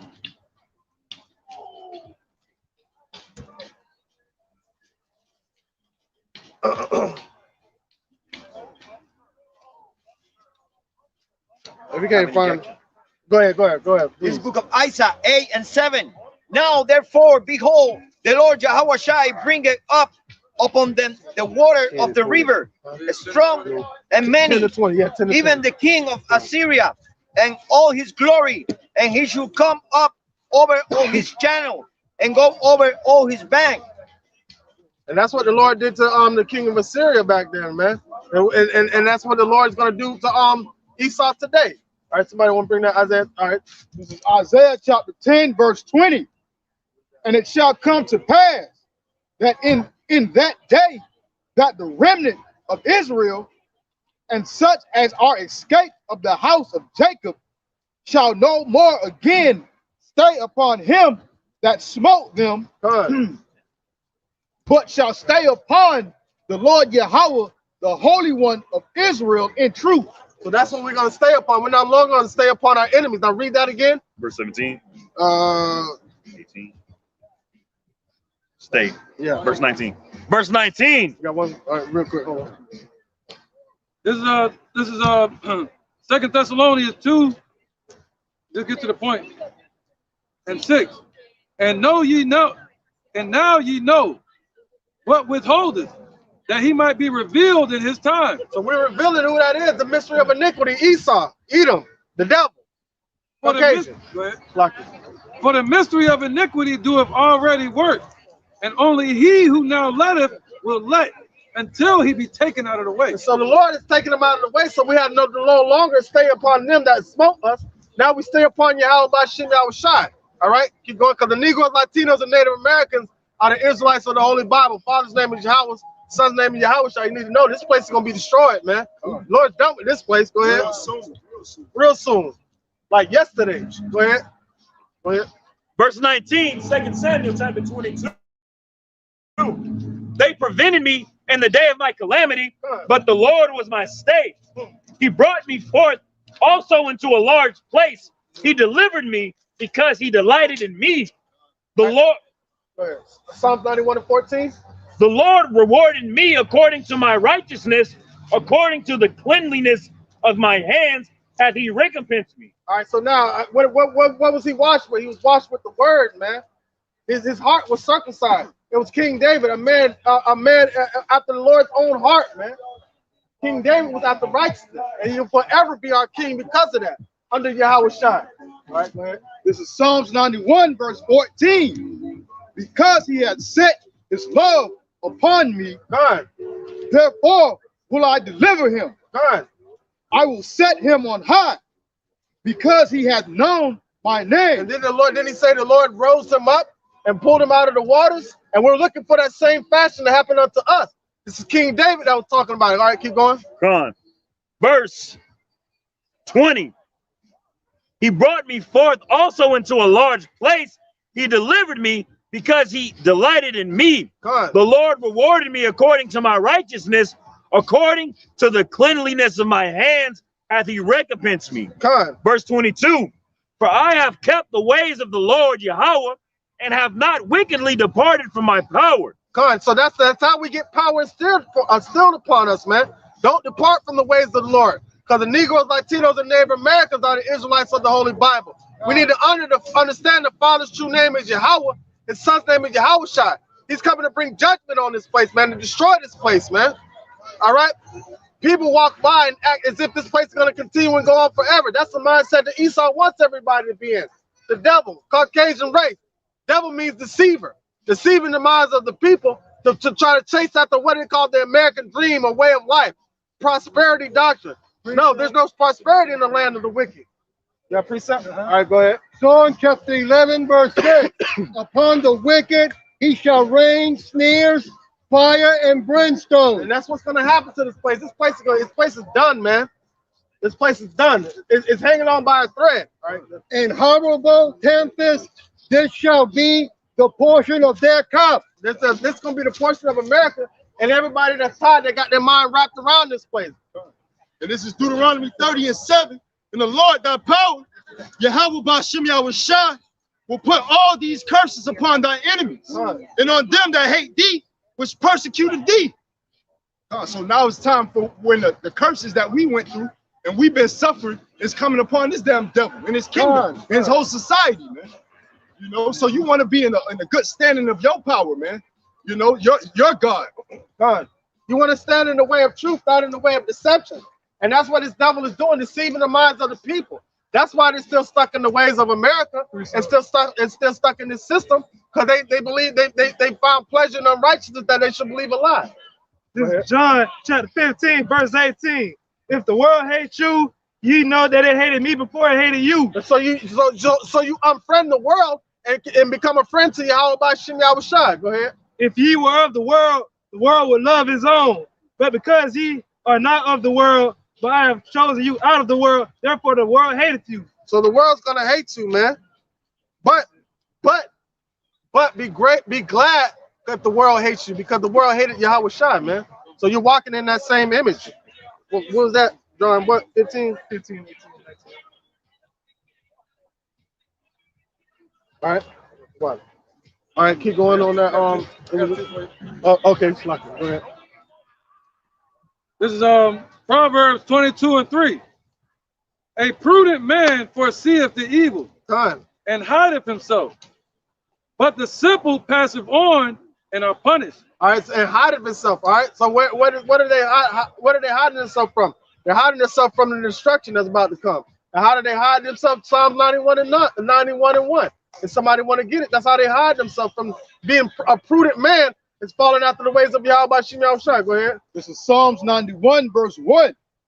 He that dwelleth in the secret place of the Most High shall abide under the shadow of the Almighty. That's how you hide yourself. That's how you become a prudent man and hide yourself from the destruction that's to come. All right, go ahead. Verse 2. Oh. Yeah, that was it. Psalms 18 and 10. The name of Yahweh is a strong tower. The righteous runneth into it and are safe. That's how you hide yourself, man.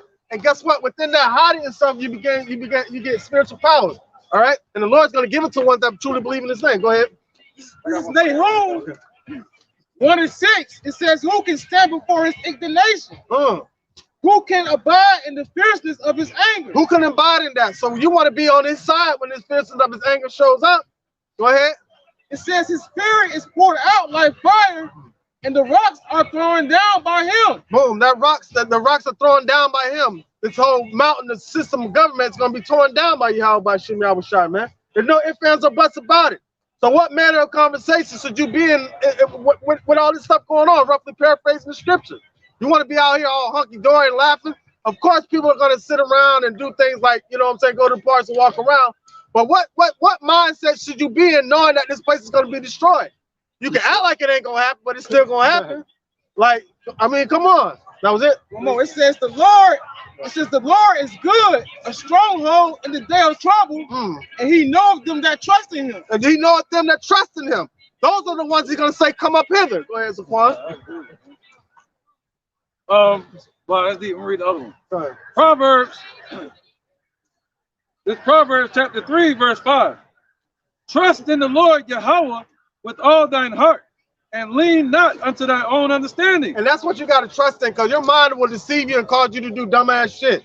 That's just bottom line. You'll be caused to do dumb stuff, and you don't have any unction of what the Lord's will is. So that's why you got to deliver yourself from your own thoughts and get the pure thoughts of Yahweh by Shem Yahweh Shai. In all thy ways acknowledge Him, and He shall direct thy path. He shall direct thy feet, keep thy feet straight, man. All right, go ahead. Be not wise in thine own eyes, fear Yahweh, and depart from evil, and it shall be health to thy navel and marrow to thy bones. So that should be your nutrition for you to survive in these times, man. All right. This is Psalm 17 and 8. Keep me as the apple of the eye. Hide me under the shadow of thy wings, from the wicked that oppress me, from my deadly enemies who compass me about. And what did King David was saying when he was compassed about by the floods of his deadly enemy? The Lord called him and pulled him out of the waters, man. And he ascended on high with Yahweh by Shem Yahweh Shai. And that's what we're waiting on. We're waiting on that salvation. All right. All right. Don't stop. Proverbs 16, verse 18. Pride goes before destruction, and a haughty spirit before a fall. All right, so now who's the prideful nation on this earth? The Caucasian race. Edom, Esau. They're the ones that's prideful. They're the ones that have their head on high. They're going to bust this concrete wide open when they fall, like lightning to the earth. That was it? All right, go ahead, Kabosh. This is John chapter 10 and verse 27. My sheep hear my voice, and I know them, and they follow me. And I give unto them eternal life, and they shall never perish. They shall never perish, man. Those are the ones that truly believe on Yahweh by Shem Yahweh Shai and follow the land whithersoever he goes. Chemtrails. Wow, see that cherry? That cherry going into the cloud. It's gonna go. Well, I see it. It went past. It went into the clouds. It went to the cloud. I see it. Y'all lying like Yahweh by Shem Yahweh Shai, man. I never saw one the other day. Hey. He said he make the clouds his covering. He hide behind the clouds, man. Right. God lying like Yahweh by Shem Yahweh Shai. For what are Yahweh by Shem Yahweh Shai? All right, go ahead, bring it out. Keep that fire. Verse 28. And I shall give unto them eternal life, and they shall never perish. Neither shall any man pluck them out of my hand. Any ways that are against the ways of Yahweh by Shem Yahweh Shai are not for the ways of Yahweh by Shem Yahweh Shai are the ways of death, man. But he's trying to give unto us eternal life. But it's like the majority of our people, they love death, man. They love darkness and wickedness. All right. This is the book of 2 Corinthians, chapter 11 and verse 3. But I fear, lest by any means, as a serpent beguiled Eve through his subtlety, so your mind should be corrupted from the simplicity that is in Yahweh Shah Mashiach. So that's how our power got taken away the first time. All right. By becoming subjected under sin. Somebody want to get on Romans 8 and 19 real quick? All right. So but now, ever since that time, through the fall of the giants, all right, the fallen ones, the Nephilim, all right, everybody's been wondering who the sons of God are. All right. But because we fell from our state through transgression of the law, being beguiled, being beguiled by the sea, Romans 8 and 19. This is the book of Romans, chapter 8 and verse 19. For the earnest expectation of the creature waited for the manifestation of the sons of Yahweh by Shem Yahweh Shai. So who are the sons of God now that fell away now in these times? That's what we're waiting for, the manifestation of that. All right, go ahead. But that's why Paul would say, like the serpent beguiled Eve, that you should be robbed of the simplicity that's within Yahweh by Shem Yahweh Shai. So we're being brought back to that powerful godly state through the knowledge, wisdom, and understanding of Yahweh by Shem Yahweh Shai. But he said, be not deceived again like the serpent beguiled Eve, because the serpent is still out there. He done got 2/3 of our people. Go ahead. Verse 20. For the creature was made subject to vanity, not willing. But they don't know. But the serpent, what the serpent don't understand is the Lord put him up to doing that for us to be revealed in these present times who the sons of God are. So we had to go through these different time periods. He said the creature was made subject to vanity, not willingly. So understanding the judgment of Yahweh Bashim Yahushai, we had to go through this to understand what righteousness and wickedness is, what light and darkness is. So given that true understanding, we know that our path is being made straight through the light of Yahweh Bashim Yahushai. Go ahead. But by reason of him who have subjected the same in hope. And subjected the same in hope. What is hope? Hope is faith. So he has put us in a situation where we have to rely on hope and faith for us to get our power back. All right, and if we have hope and faith, he said we shall receive our power back, man. So that's what we're waiting. Earnest expectation is waiting on the manifestation of the sons of God. That's what we wait on in this present time. Watch. Right, go ahead. It's the book of Hebrews, chapter 7, and verse 19. For the law made nothing perfect, but the bringing in of a better hope did, by the which we draw nigh unto Yahweh. You can speak on it. So the law made nothing perfect, man. Just going back into what the Nephilim, all right, and us being giants and tyrants, having that power, all right, and falling away from that grace, man, falling away from that glorious estate because we didn't know righteousness, man. We had to be put in this situation, this captivity, all right, captivity upon captivity, all right, and our people still loathe the law to this day, all right, where the Lord got to show up for us to know wickedness, man, for we to know righteousness when we are fully restored with our power back, man. And he put it all in the balance, man. So that's where that greater hope come in, man. So like, no, you good. You know, the crying of the hope of Abba Father, man, which we believe and we hasten in the day that the Lord cleanse and make things perfect, man. Go on, the water, brother. Romans 8:24. For we are saved by hope. God. But hope that is seen is not hope. It's not hope, man. If you can see it, but that's what 2/3 of our people, they want to visually see it. He said, you Jews require a sign, man. They want to see something that makes them believe. But that's not faith, man. What you hope for if you see it right there in front of your face? Because you had the dude, the leader IUIC, all right, Bishop Nathaniel, where he marked the stuff and said, oh, they faith-based Israelites. When that's what you're supposed to be. Like that. All right. There you go. One more real quick. This is Luke 17:20.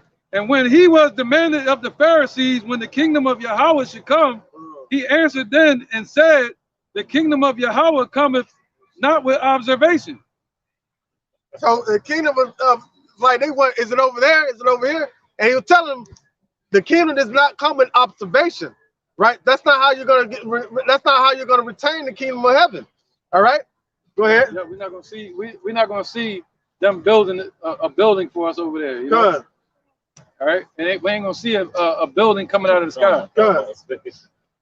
Romans 8:24. For we are saved by hope, but hope that is seen is not hope. For what a man seeth, why doeth he yet hope for? And going back to the scripture that the Quran brought out before that, it said the kingdom of heaven is within you. Within you, a couple verses down. Yeah. It's within you. So now we have this is the evidence of things not seen. All right, the evidence of the existence of Yahweh Bashim Yahushai. This is the hope seen in brothers out here preaching the truth on the highways and byways. That's hope of salvation, seeing these things come to pass, seeing the prophecies. All right, so that's what builds up faith. That's what you see the spiritual temple, the third temple being built, New Jerusalem. Yep, real quick.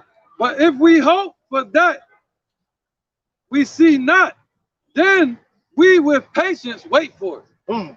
We with patience wait for New Jerusalem to be coming down out of the sky, man. Yeah, we're really waiting for Yahushua. Come You know what I mean? We're waiting for Yahushua. Because Yahushua said he is our hope. And without Yahushua, he said we are like Gentiles in the world. Without Yahushua having no hope. So we don't have to see him to believe in him. All right? Hope that is seen is what? It's basically vanity, man. All right, so yeah, we're patiently waiting on Yahushua. The scriptures say, let patience have a perfect work, that ye may be tired of wanting nothing. Good. All right, and that's why the Lord said He's going to harden our spirits to this place, to where all you're going to want is life. Good. All you're going to want is your house shot. That's life. All right, go ahead. Or the breath to breathe. Good. You're running down. Y'all good? You got an interjection? Yeah. Go ahead. Go ahead. This is Romans 12 and 12. Rejoicing in hope, patient in tribulation, continue instant prayer. Instant in prayer. And that's what increases our faith. That increases the hope factor, man.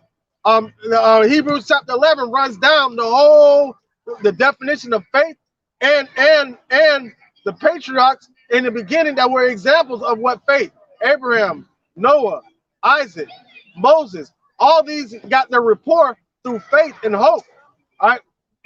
Abraham going to a land, accepting a land that was promised to him that he didn't even see. All right, leaving his family, going to an uncharted land that he knew nothing about, and receiving the promise and the covenant from Yahweh Shem Yahushai, man. Right, because you got faith, then you got belief, and then you got hope. You got faith. Faith is what? The substance of things hoped for. So it's two different terminologies. We have faith that the Lord exists. We have faith in His name. But then you have to have belief. You have to believe that He exists. All right, you got to believe the words He's saying. But then you have to hope that you're the elect. You got to hope that He's going to deliver you. And that's what we have hope in. All right, we have hope that Yahweh Shai is out there. All right. So first you have faith. You have faith in God, and then you have hope that He'll deliver you. This is the book of Hebrews, chapter 11 and verse 6. But without faith, it is impossible to please Him. Well, there you go. For he that cometh to Yahweh, why Yahweh Shai must believe that He is, and that He is a rewarder of them that diligently seek Him. God, and He is a rewarder to them that diligently seek Him. All right, so now we diligently seek the Lord. What do we about and hope and believing and having faith, right? What is our reward? Our reward is salvation. Our reward is everlasting life. Our reward is spiritual powers, man. Those are the rewards that come and having hope, faith, hope and faith in Yahweh by Shem Yahushai. Go ahead. You got precept? Yeah, take Esau to slavery. Yes, definitely that. Go ahead. Ruling over our oppressors and righteousness, man. Desiring a new heaven and a new earth. Wherein dwelleth righteousness, wherein dwelleth righteousness. Because we talk about people playing around in the field, we don't want to see that right now because it's wicked. Everybody's wicked in a wicked state of mind. But imagine this in a righteous setting, man. We want to see our children playing. We can turn our backs and not worry about somebody snatching them up, or somebody trying to, in their mind, got perverse thoughts in their mind, looking at our children playing around. Yeah, the scriptures say a baby gonna play on the hole of a cockatrice. So it's gonna be a snake hole out there, and you're gonna be able to let your baby go and just play and be safe. It's gonna be a playtime in the kingdom. The Lord said He's gonna allow rest. He said rest shall be allowed. That's why He doesn't want us resting in this place, because this is not our rest. He's gonna give us rest, man. We rest in Yahweh by Shem Yahushai. Yep, it's gonna be like a vacation. Habakkuk 2. Come on, bring that power, y'all. Y'all see them like fighting against it. This is Habakkuk chapter 2, verse 4. Behold, his soul which is lifted up is not upright in him, but the just shall live by his faith. All right, so the soul which is lifted up in Esau is not upright in him. The just are going to live by faith. So we're not having faith in the system, because the individual that put the system together, his spirit is not upright, even though he walks upright as a man, but the spirit that's within him is like a brute beast. It's not upright in him. And even then, in the history of that, all right, they didn't walk upright, man. Our people showed them how to walk and be humane, man. Like the brother stated earlier, man, how to take baths and things like that, man.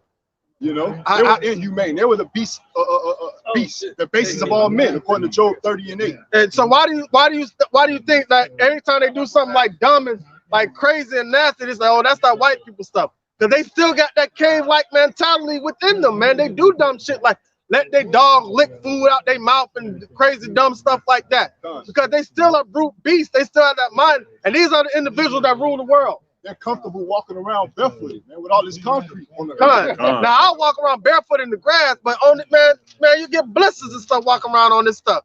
It's bad for your joints. right? We like soft stuff, man. You know what I'm saying? We don't like all this. They want concrete everywhere because they wanted that cave, like that druid, dark, wet, misty, mildewy type setting and shit. That's what they like, man. You know? All right. It's another precept. Or you go back in the 2 Samuel, man. 2 Samuel chapter 22, verse 23. All right, so he's a rewarder to them that have faith and hope in him, and that reward is being risen up, getting knowledge, wisdom, and understanding, salvation, eternal life, and spiritual power, man, and the new bodies. Go ahead. For all his judgments were before me, and as for his statutes, I did not depart from them. All right, so and that's another reward, getting those new bodies, so we'll never depart from his statutes ever again, and we'll never be in that situation again. All right, because the Negroes, Latinos, and Native Americans are the Israelites of the Holy Bible. Go ahead. I was also upright before him, and I have kept myself from mine iniquity. Ooh, so being upright, being a man of integrity. Esau's not a man of integrity, so his spirit is not upright in him. Go ahead. Therefore, the Lord hath recompensed me according to my righteousness, according to my cleanliness in his eyesight. All right, so he's recompensing him that he's going to do the same to the elect, according to our righteousness, because our sins are blotted out. It said charity wipes away a multitude of sins. But he's going to recompense Esau according to his evil and wicked deeds. Go ahead. With the merciful, thou wilt show thyself merciful. All right, with the merciful, Esau ain't merciful at all, man. Esau won it all, from the rooter to the tutor. Go ahead. And with the upright man, thou wilt show thyself upright. With the pure, thou wilt show thyself pure. And with the froward, thou wilt show thyself unsavory. All right, so you want to see austere or wrath or unmerciful deeds. You're gonna see it with Yahweh. All right, we pray to see Yahweh Bashim Yahweh Shai showing up in the name of Yahweh. But the rest of the world that are not on his good side are going to see Allah Shah show up, meaning almighty demon-like destroying power. That's what they're going to see. They're not going to see the mercy of the Lord because he's not going to be merciful unto them. He's only going to be merciful unto his elect. Go ahead. And the afflicted people wilt thou save, but thine eyes are upon the haughty, that thou mayest bring them down. So his eyes are upon the haughty, and he said, with thee I will make you a new sharp thrusting instrument having teeth. Right, bringing these other nations down. So as we build in the spirit of Yahweh Bashim Yahweh Shai, what does that do? That condemns the wicked, man, and it gives us more power to condemn the wicked in the name of Yahweh Bashim Yahweh Shai. Go ahead. Verse 29. For thou art my lamp, O Yahweh. Boom. And somebody get John 1 and 4. John 1 and 4. Thou art my lamp, O Yahweh. All right, that lamp. Who was that lamp that was sent to the world? In him was life, and his life was. This is book of John 1 and 3. All things were made by him, and without him was not anything made that was made. So that's talking about Yahweh Shai, man. All things were made by him, and without him were none of the things made. But the power was given unto him by Yahweh. But Yahweh Shai was the creator of all things. Go ahead. And him was life, and the life was the light of man. All right, then the life was the light of man. Now read that again. And him was life. Go ahead. Read it one more time. That was the spirit. And him was life, and the life was the light of man. And the life was the light of man. All right, go ahead. For thou art my lamp, O Yahweh, and the Lord will lighten my darkness. Ooh, thou art my lamp, O Yahweh, and Yahweh Shai will lighten my darkness, man. Keep going. Verse 30. For be thee, I have run through a troop, but my power have I leaped over a wall. But by my power, Salakia. Read that. By I have run through a troop. How? Read that again. Gone. For by thee I have run through a troop. By my power have I leapt over a wall. All right. So now, what were they screaming and yelling out when King David came back from war? Oh, hey, King David. He killed his 10,000s by himself, man. There's notes that he ran through a troop of men by himself. King David was faint over by a well, and he said, if I could drink drink some of the water from a certain well that was in Jerusalem, he wanted a drink of water in the midst of the battle. So what happened was 3 men ran through a whole army of men to bring him back a drink of water. And he said, you have sacrificed your life and your blood to bring me this water. So he prayed on the water and poured it out and gave it unto Yahweh by Shem Yahushai. And this got strength from the faith that his men was willing to do that in the name of Yahweh by Shem to bring him drink of water. And they went and that what gave them strength and faith to go out to battle, man. So that's the power that's going to be given unto us, man. Go ahead. You have something you want to say? All right, go ahead. Verse 31. As for Yahweh, his way is perfect. His way is perfect. The word of Yahweh is tried. He is a buckler to all them that trust in him. So understanding and knowing the way of the word of the Lord is perfect. Why not abide and follow behind that? Let that be the light of your path. Let Yahweh Shai be the light of your path. He's saying Yahweh Shai is perfect. The word is perfect. All right, he made Yahweh Shai perfect. As an example, what perfection is, and we follow after that manner. Go ahead. For who is Yahweh, Slakia? For who is God, save the Lord, and who is a rock, save our God. All right, who is our rock? Yahweh Shai is our rock, man. All right, go ahead. Verse 33. Yahweh is my strength and power, and he maketh my way perfect.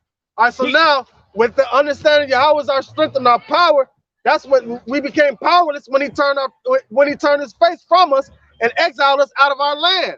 So now, guess what? We're brought back to Jerusalem spiritually. So now we got our power back. All right, go ahead. He maketh my feet like hides feet, and setteth me up upon high places.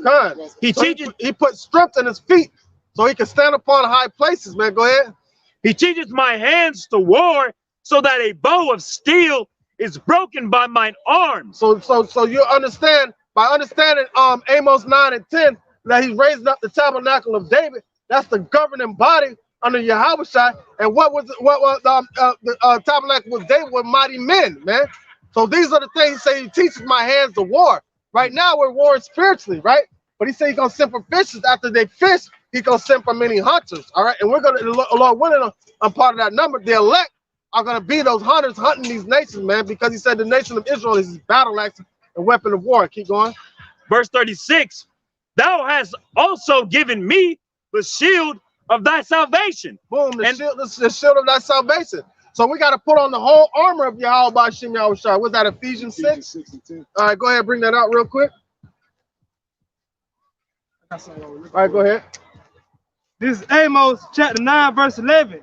In that day will I raise up the tabernacle of David that is fallen, will close up the breaches thereof, and I will raise up his ruins, and I will build it up as in the days of old. All right, so this is the prayer of David, and this is talking about the tabernacle of David, his mighty men that govern him body.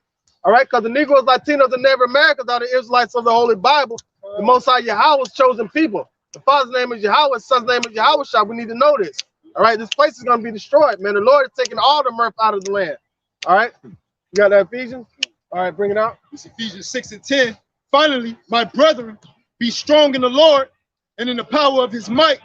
Put on the whole armor of Yahweh, by Shem Yahushua. So to understand that we are given spiritual power through the Spirit first, all right? And from then, the Holy Ghost will come upon us and we'll receive physical spiritual powers, man. All right, the Lord is building our minds up, our spirits up first, man. So we're fighting this battle spiritually, and then we're going to be able to have the physical fight when the Lord shows up. And we receive spiritual powers. Go ahead. Put on the whole armor of Yahweh, that you may be able to stand against the wiles of the devil, for we wrestle not against flesh and blood, but against principalities, against powers, against the rulers of the darkness of this world. So we have to understand that what this devil did, the physical chains of what he did really didn't matter. All right, but it's just a spiritual yoke that he still has upon our people that we're fighting right now. So even though this devil, he was given carnality and the sword as a weapon, he's still manipulating the minds of our people with deception. So it's a spiritual warfare that we're fighting right now. So we have no room to be carnal, man, because he's being carnal, but he's being spiritual too on the left-hand side. Right. Wiser than Daniel. He wiser than Daniel, man. All right, go ahead. Back to that. Okay. 2 Samuel chapter 22, verse 26. With the mercy. 26. You sure you read there? Come right there. Okay, I thought you. Because he was reading over here because we already left over the wall. Oh, clock. Yeah, It's like it. 36? Yeah, you over here somewhere. 36, Slakia, verse 36, Slakia. Thou hast also given me the shield of thy salvation, God. and thy gentleness hath made me great. God. So he's showing us mercy, man, being gentle on us because what? We put on the whole armor of Yahweh Shem Shai. So we can be able to withstand the wiles of the devil, meaning the trickery, man. He's not going to be able to manipulate the minds of the elect. Go ahead. Thou hast enlarged my steps under me, God. so that my feet did not slip. I have pursued mine enemies and destroyed them. Boom, and that's the power that he's going to give unto his elect, meaning he have man pursued our enemies and destroyed them. Like, we in hot pursuit of Esau right now, man. With this word, man. This word is, man, he's trying to run from it. In the scriptures, every time the Israelites overthrew their enemies, when their enemies flee, they killed even more. Every time they ran away. Yeah. Oh yeah. Yeah. They would flee after them till they consume them. So there was no running away, man. All right, go ahead. And turn not again until I had consumed them. Verse 39. So ain't nothing. Hey, they say Esau gonna be at the chase road, so ain't nothing gonna distract us from us getting on his ass, man. We gonna be in hot pursuit of Esau, man. All the way to the Lord say stop, and he ain't gonna say stop. Until after 1,000 years, we're gonna have to eradicate him off the earth. But for those 1,000 years during slavery, it's gonna be hardcore bondage, foot in the ass the whole time. All right, go ahead. Verse 39. And I have consumed them and wounded them, that they could not arise. Yea, they are fallen under my feet, for thou hast girded me with strength to battle. Them that rose up against me, thou hast subdued under me. Thou hast given me the necks of mine enemies, that I might destroy them that hate me. Hey, didn't he say because that violence against our brother Jacob, saints have covered him? He said because of that perpetual hatred against the children of Israel, blood shall pursue thee. All right, they hate us, man. No matter how much they try to smile in our face, they can't stand us. Yeah, that's nothing but a gang sign, man. They set tripping. They smile in your face all the while that y'all take your place, the backstabber. Yeah, and but he more than the backstabber. He'll stab you in the front. Esau don't care. He's just gonna stab you. But what? What? Yeah, that's why Esau moving in the spirit of Cain. He the backstabber. Verse 42. They looked, but there was none to save unto the Lord Yahweh, but he answered them not. Then did I beat them. He say they look. You got an injection? No. Oh no, I thought you said you had an injection. He said they look, but there was none to save. Man, what was? And somebody gonna help me roughly paraphrase, but it was a time when King David was about to slew one of his enemies, and he stepped back. Yeah, go ahead and call upon your God real quick. Go ahead, I'll give you a second. Go ahead and call upon him. Oh, ain't nothing happened. Ow! Oh, yo, what?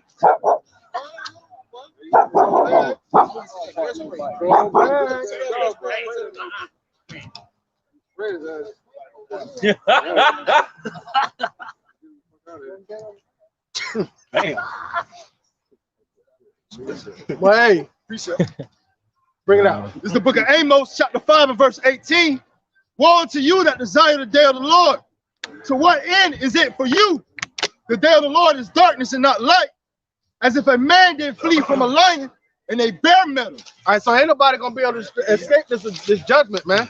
Because you got individuals that in these churches, they kumbaya and praying for the Lord to return.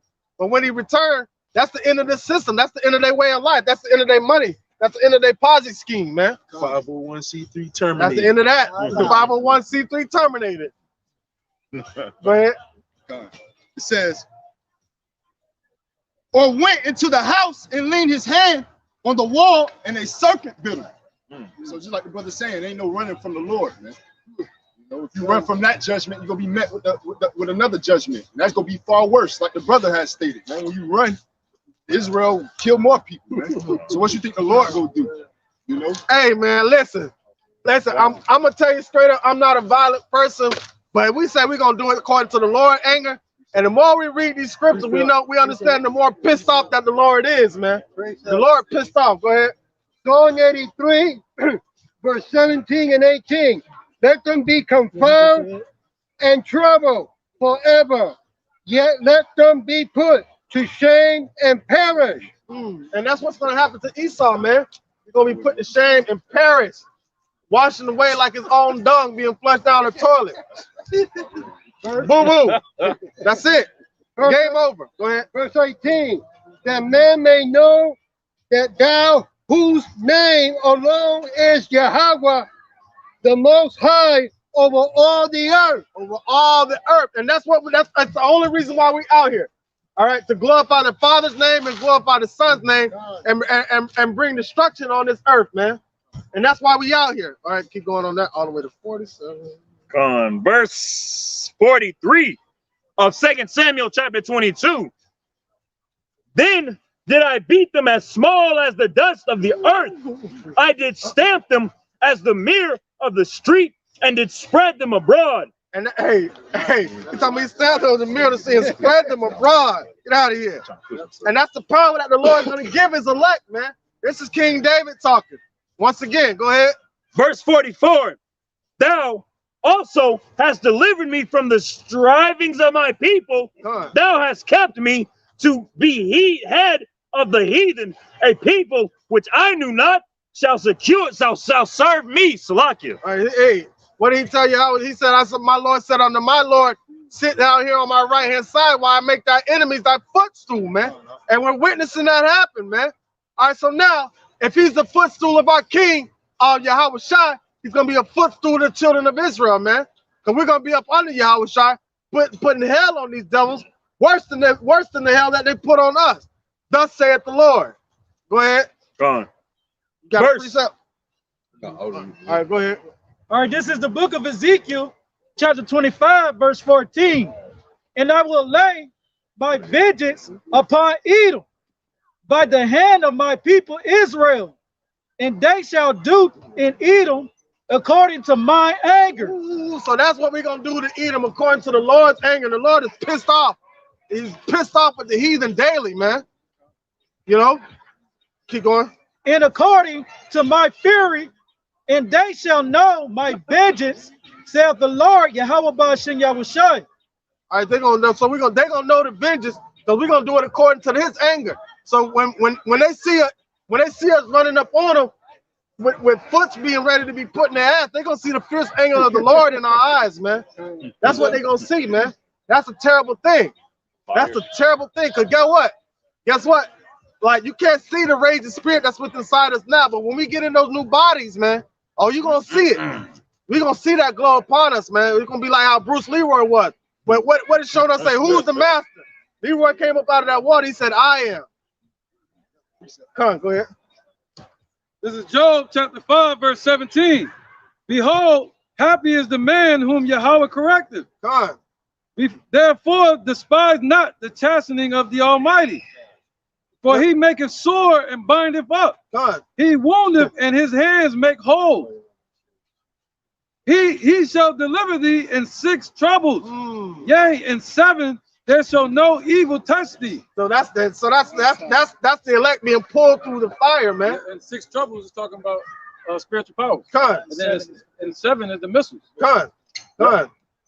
And it said, yeah, that's 7 completion. We be complete. The prophecies will be complete. God. This is the point. Thou shalt be hid from the scourge of the tongue. Neither shalt thou be afraid of destruction when it cometh. So we're gonna see, man, there ain't nothing they're gonna be able to say against us. And when all the destruction is coming forth, we're not gonna be afraid. We're gonna be rejoicing in that, man. All right, in the name of Yahweh Ba'ashem Yahushai. You got a please up? Go ahead. It's Revelation chapter 2 and verse 26.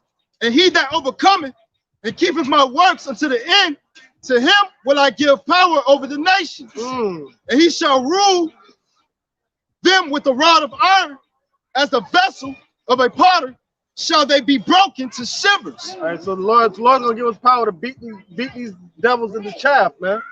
Ain't gonna be none but them funny looking mustaches. Zephaniah 3 and 8. Therefore, wait ye upon me, saith the Lord Yahweh Shah, until the day I rise up to the prey. For my determination is to gather the nations, that I may assemble the kingdoms to power upon them indignation, even all my fierce anger. For all shall be devoured with fire from my jealousy. So that's why we wait on Yahweh Shah to give us those spiritual powers, man. Yeah, he's gonna give them set with that same song ass whooping. Not sound like somebody's buddy. Dr. Strange. Hey, slap the soul out of his body, boy. Hey, some more precepts over here? Go ahead. Oh, you got one? Go ahead. It's 2nd Ezra chapter 2, verse 27. It says, "And for the servants whom I have given thee, there shall not one of them perish, for I will require them from among thy number." That's beautiful. So, you want to speak on it? God, yeah. So with that being said, the Lord Yahweh Bashem Yahushua, as for the service which is clearly stated, man, it's self-explanatory. Why? Because he's gonna pull his men from out of that chaos, that destruction when it comes, man. You know, hey, he's gonna get that grape for the cluster that he got for himself, man. For himself, selected. All right. So with that being said, hey, my other clusters, hey, Esau can have better, man. Hey, man, listen. Come on. Verse 27, the 2nd Ezra chapter 2. It says, "Be not weary, for when the day of trouble and heaviness cometh, others shall weep and be sorrowful, but thou shalt be merry and have abundance." So come, man.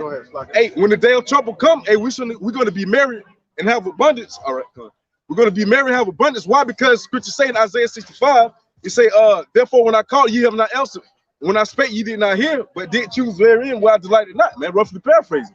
So with that being said, the Lord Yahweh Bashem Yahushua is going to make sure his servant eat. He's going to make sure we're going to drink. All right. You know, so with that being said, hey, we have nothing to worry about. Like the elder brought out earlier, man. At famine and destruction, thou shalt laugh, you know. So with that being said, when it's presented in front of us, hey, we have nothing to worry about, man. Because on top of that, the Lord Yahweh Bashem Yahushua didn't give us the spirit of fear. Keep going. Done. Verse 28 of 2nd Ezra chapter 2. It says, "The heathen shall envy thee, but they shall be able to do nothing against thee, saith the Lord." So Khan, man, hey, you know, hey, going back to Wisdom of Solomon chapter 5, man, hey, hey, once they see our salvation, once they see us being delivered, once they see the Lord Yahweh Bashem Yahushua have our backs, it's nothing that they can do, man. They can talk all the shit they want, but it's not going to be anything against us, man. Whatever they have to say is not going to be anything brought up.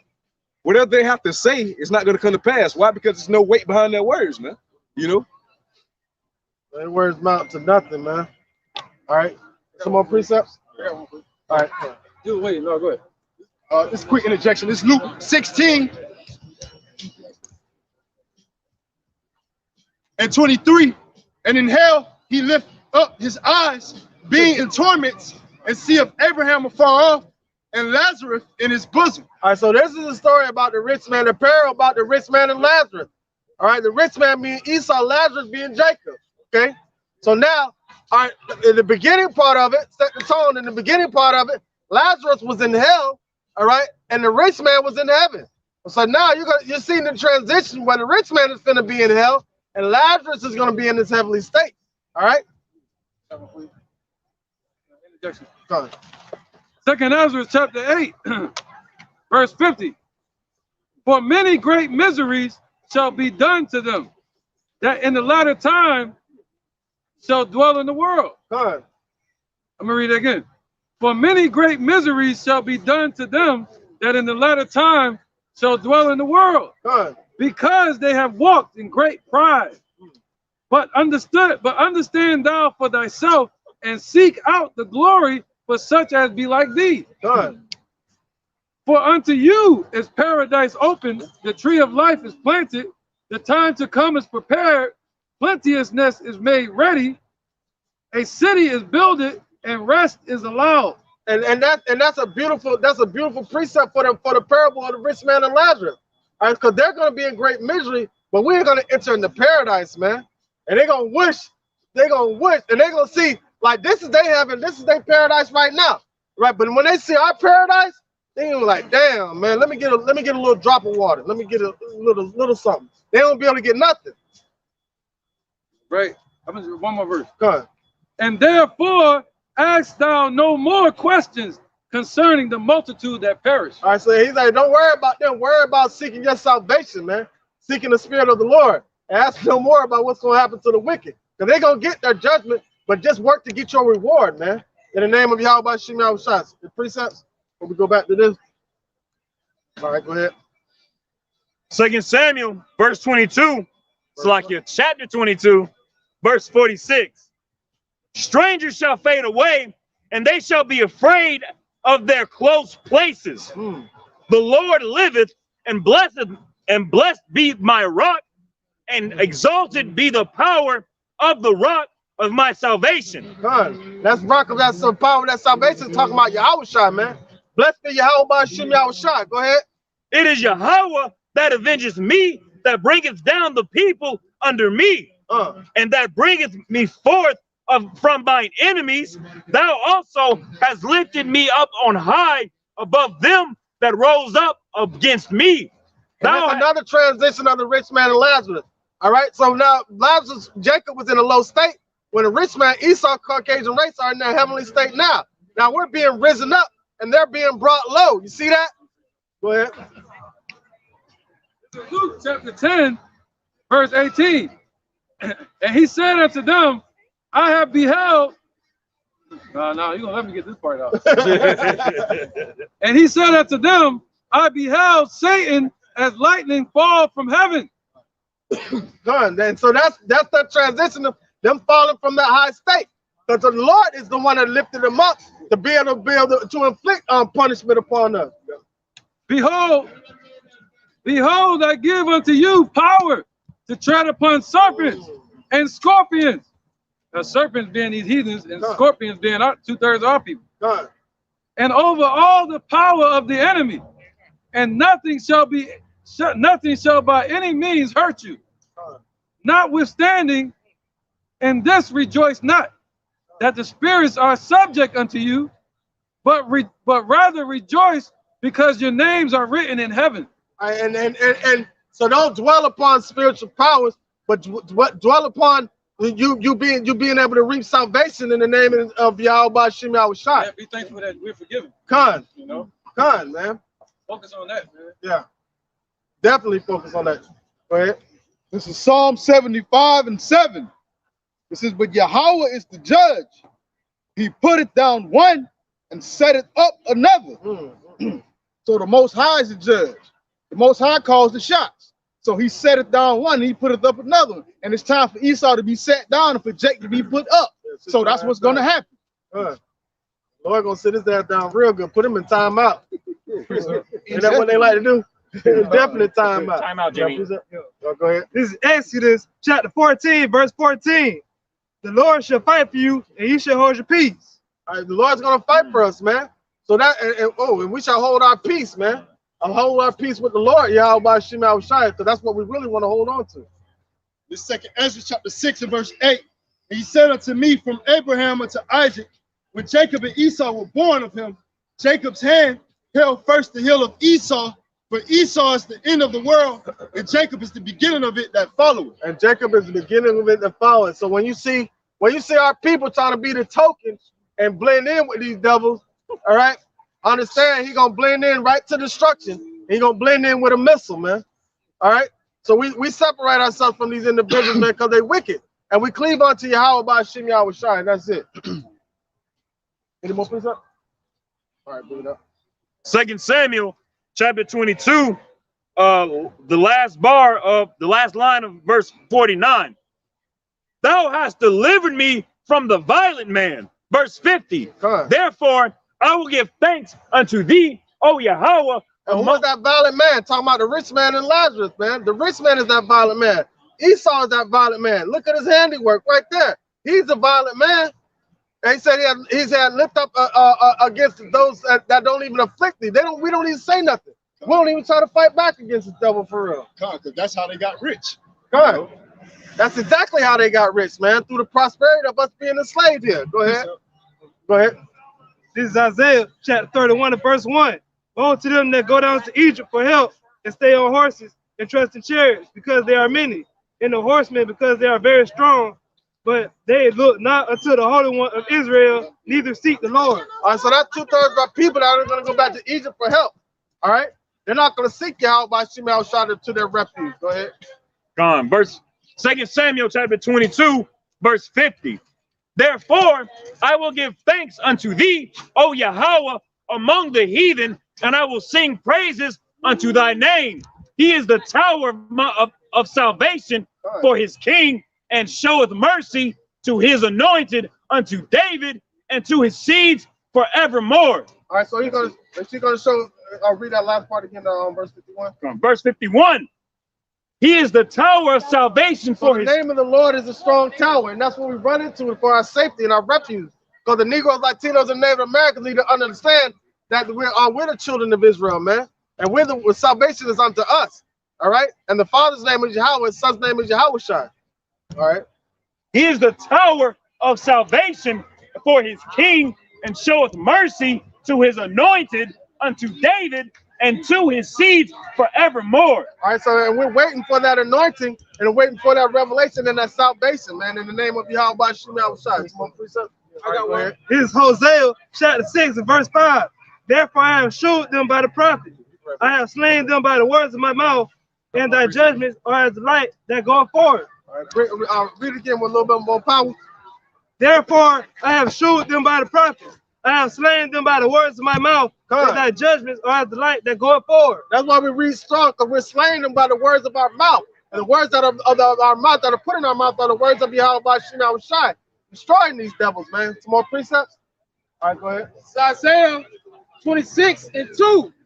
It says, open ye the gates, that the righteous nation which keepeth the truth may enter in. It says, thou will keep him in perfect peace, whose mind is stayed on thee, because he trusteth in thee. It says, trust in the Lord forever, for in the Lord, Yahweh Shem Yahushua, is everlasting strength. All right, it's everlasting strength and salvation, man. So that's what we trust in. We don't trust in Esau and his devices. Or in guns. In guns, no. Right. We don't trust in all that, man. Or in this crooked system. Go ahead.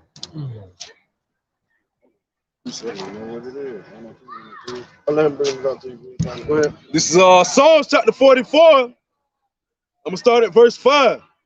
Through thee will we push down our enemies, through thy name will we tread them under that rise up against us. For I will not trust in my bow, neither shall my sword save me. Let's speak on it. Yeah, I'm about to say, hey, that's pretty self-explanatory. There ain't even no need to go into it, man. Yeah, hey, man. We're not gonna we're not gonna trust in these bows. We're not gonna trust in these guns, all right? Because at most we're gonna put our trust in the Lord Yahweh Shem Yahushua, man. You know. Growing up, man, most of the people I saw get killed or shot, they had guns on them. There was a rapper. The gun didn't save him. Shit, FBG Duck. Yeah, he went up. Yeah, he's gonna jam. There's a rapper here in Jacksonville. He made a love song about his gun. That's. I have a objection. Yeah. Go ahead, Rick. About you talking about brothers. This is Luke 11 and 34. The light of the body is the eye. Therefore, when thy eye is single, thy whole body also is full of light. All right, so if your eye is toward Yahweh Shem Yahushua, your whole eye, your body is full of light, and that's not the light that we follow behind, because we read earlier, he is the light of man. All right, he's the light that entered into the world, but the darkness can't comprehend that light, man. All right. But when thine eye is, but when thine eye is evil, the body also is full of darkness. All right, so the darkness can't comprehend the light, so the darkness flees from the light, man. All right, go ahead, brother. This is the book of Psalms, chapter 105 and verse 3. Glory ye in his holy name.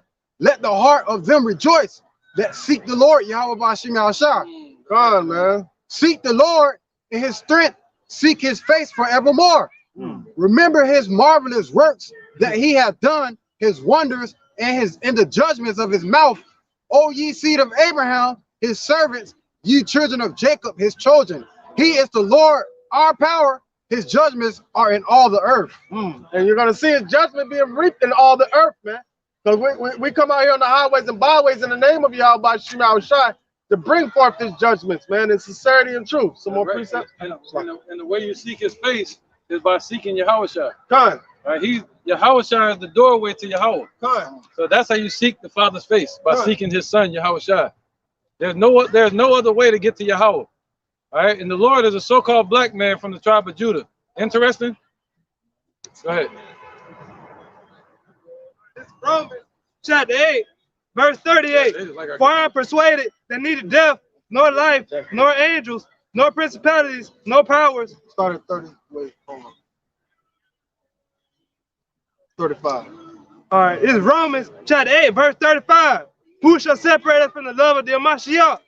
Shall tribulation, or distress, or persecution, or famine, or nakedness, or peril? So why would you let anybody take you? Who can separate you from the love from Yahweh Shema Shai? All right, can anything separate you from that?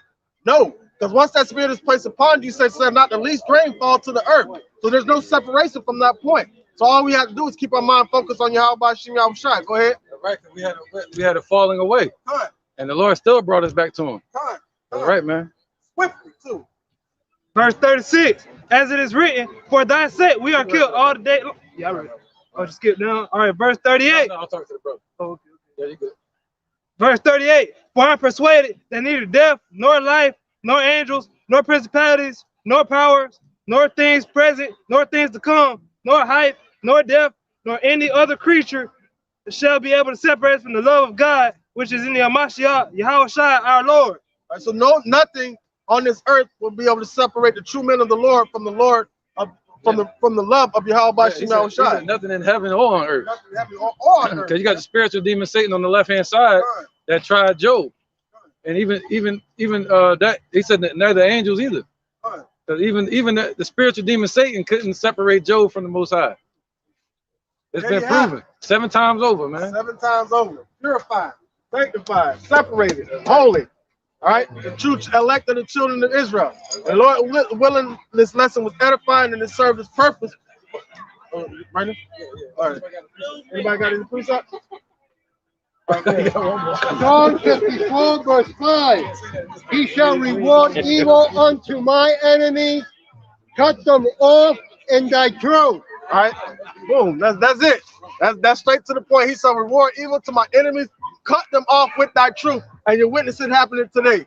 All right. So Lord, when this lesson was edifying, and we're gonna close out giving all praise and glory and honor to the Father and the Son and the Holy Spirit of truth in their true Hebrew names. We're gonna say, Kal, Aliyah, Yahweh, Mahashem, Yahweh Shai, Mahashem, Rakam, Wadash, Ma'amad. Double honor to the elder apostles, the great millstone, and double honor to my elder Harold One as well. Salutations to the archim that are pushing the truth and sincerity and truth. And DTA, death to America, man. We almost out of here. Shalom. I had about 3 more precepts.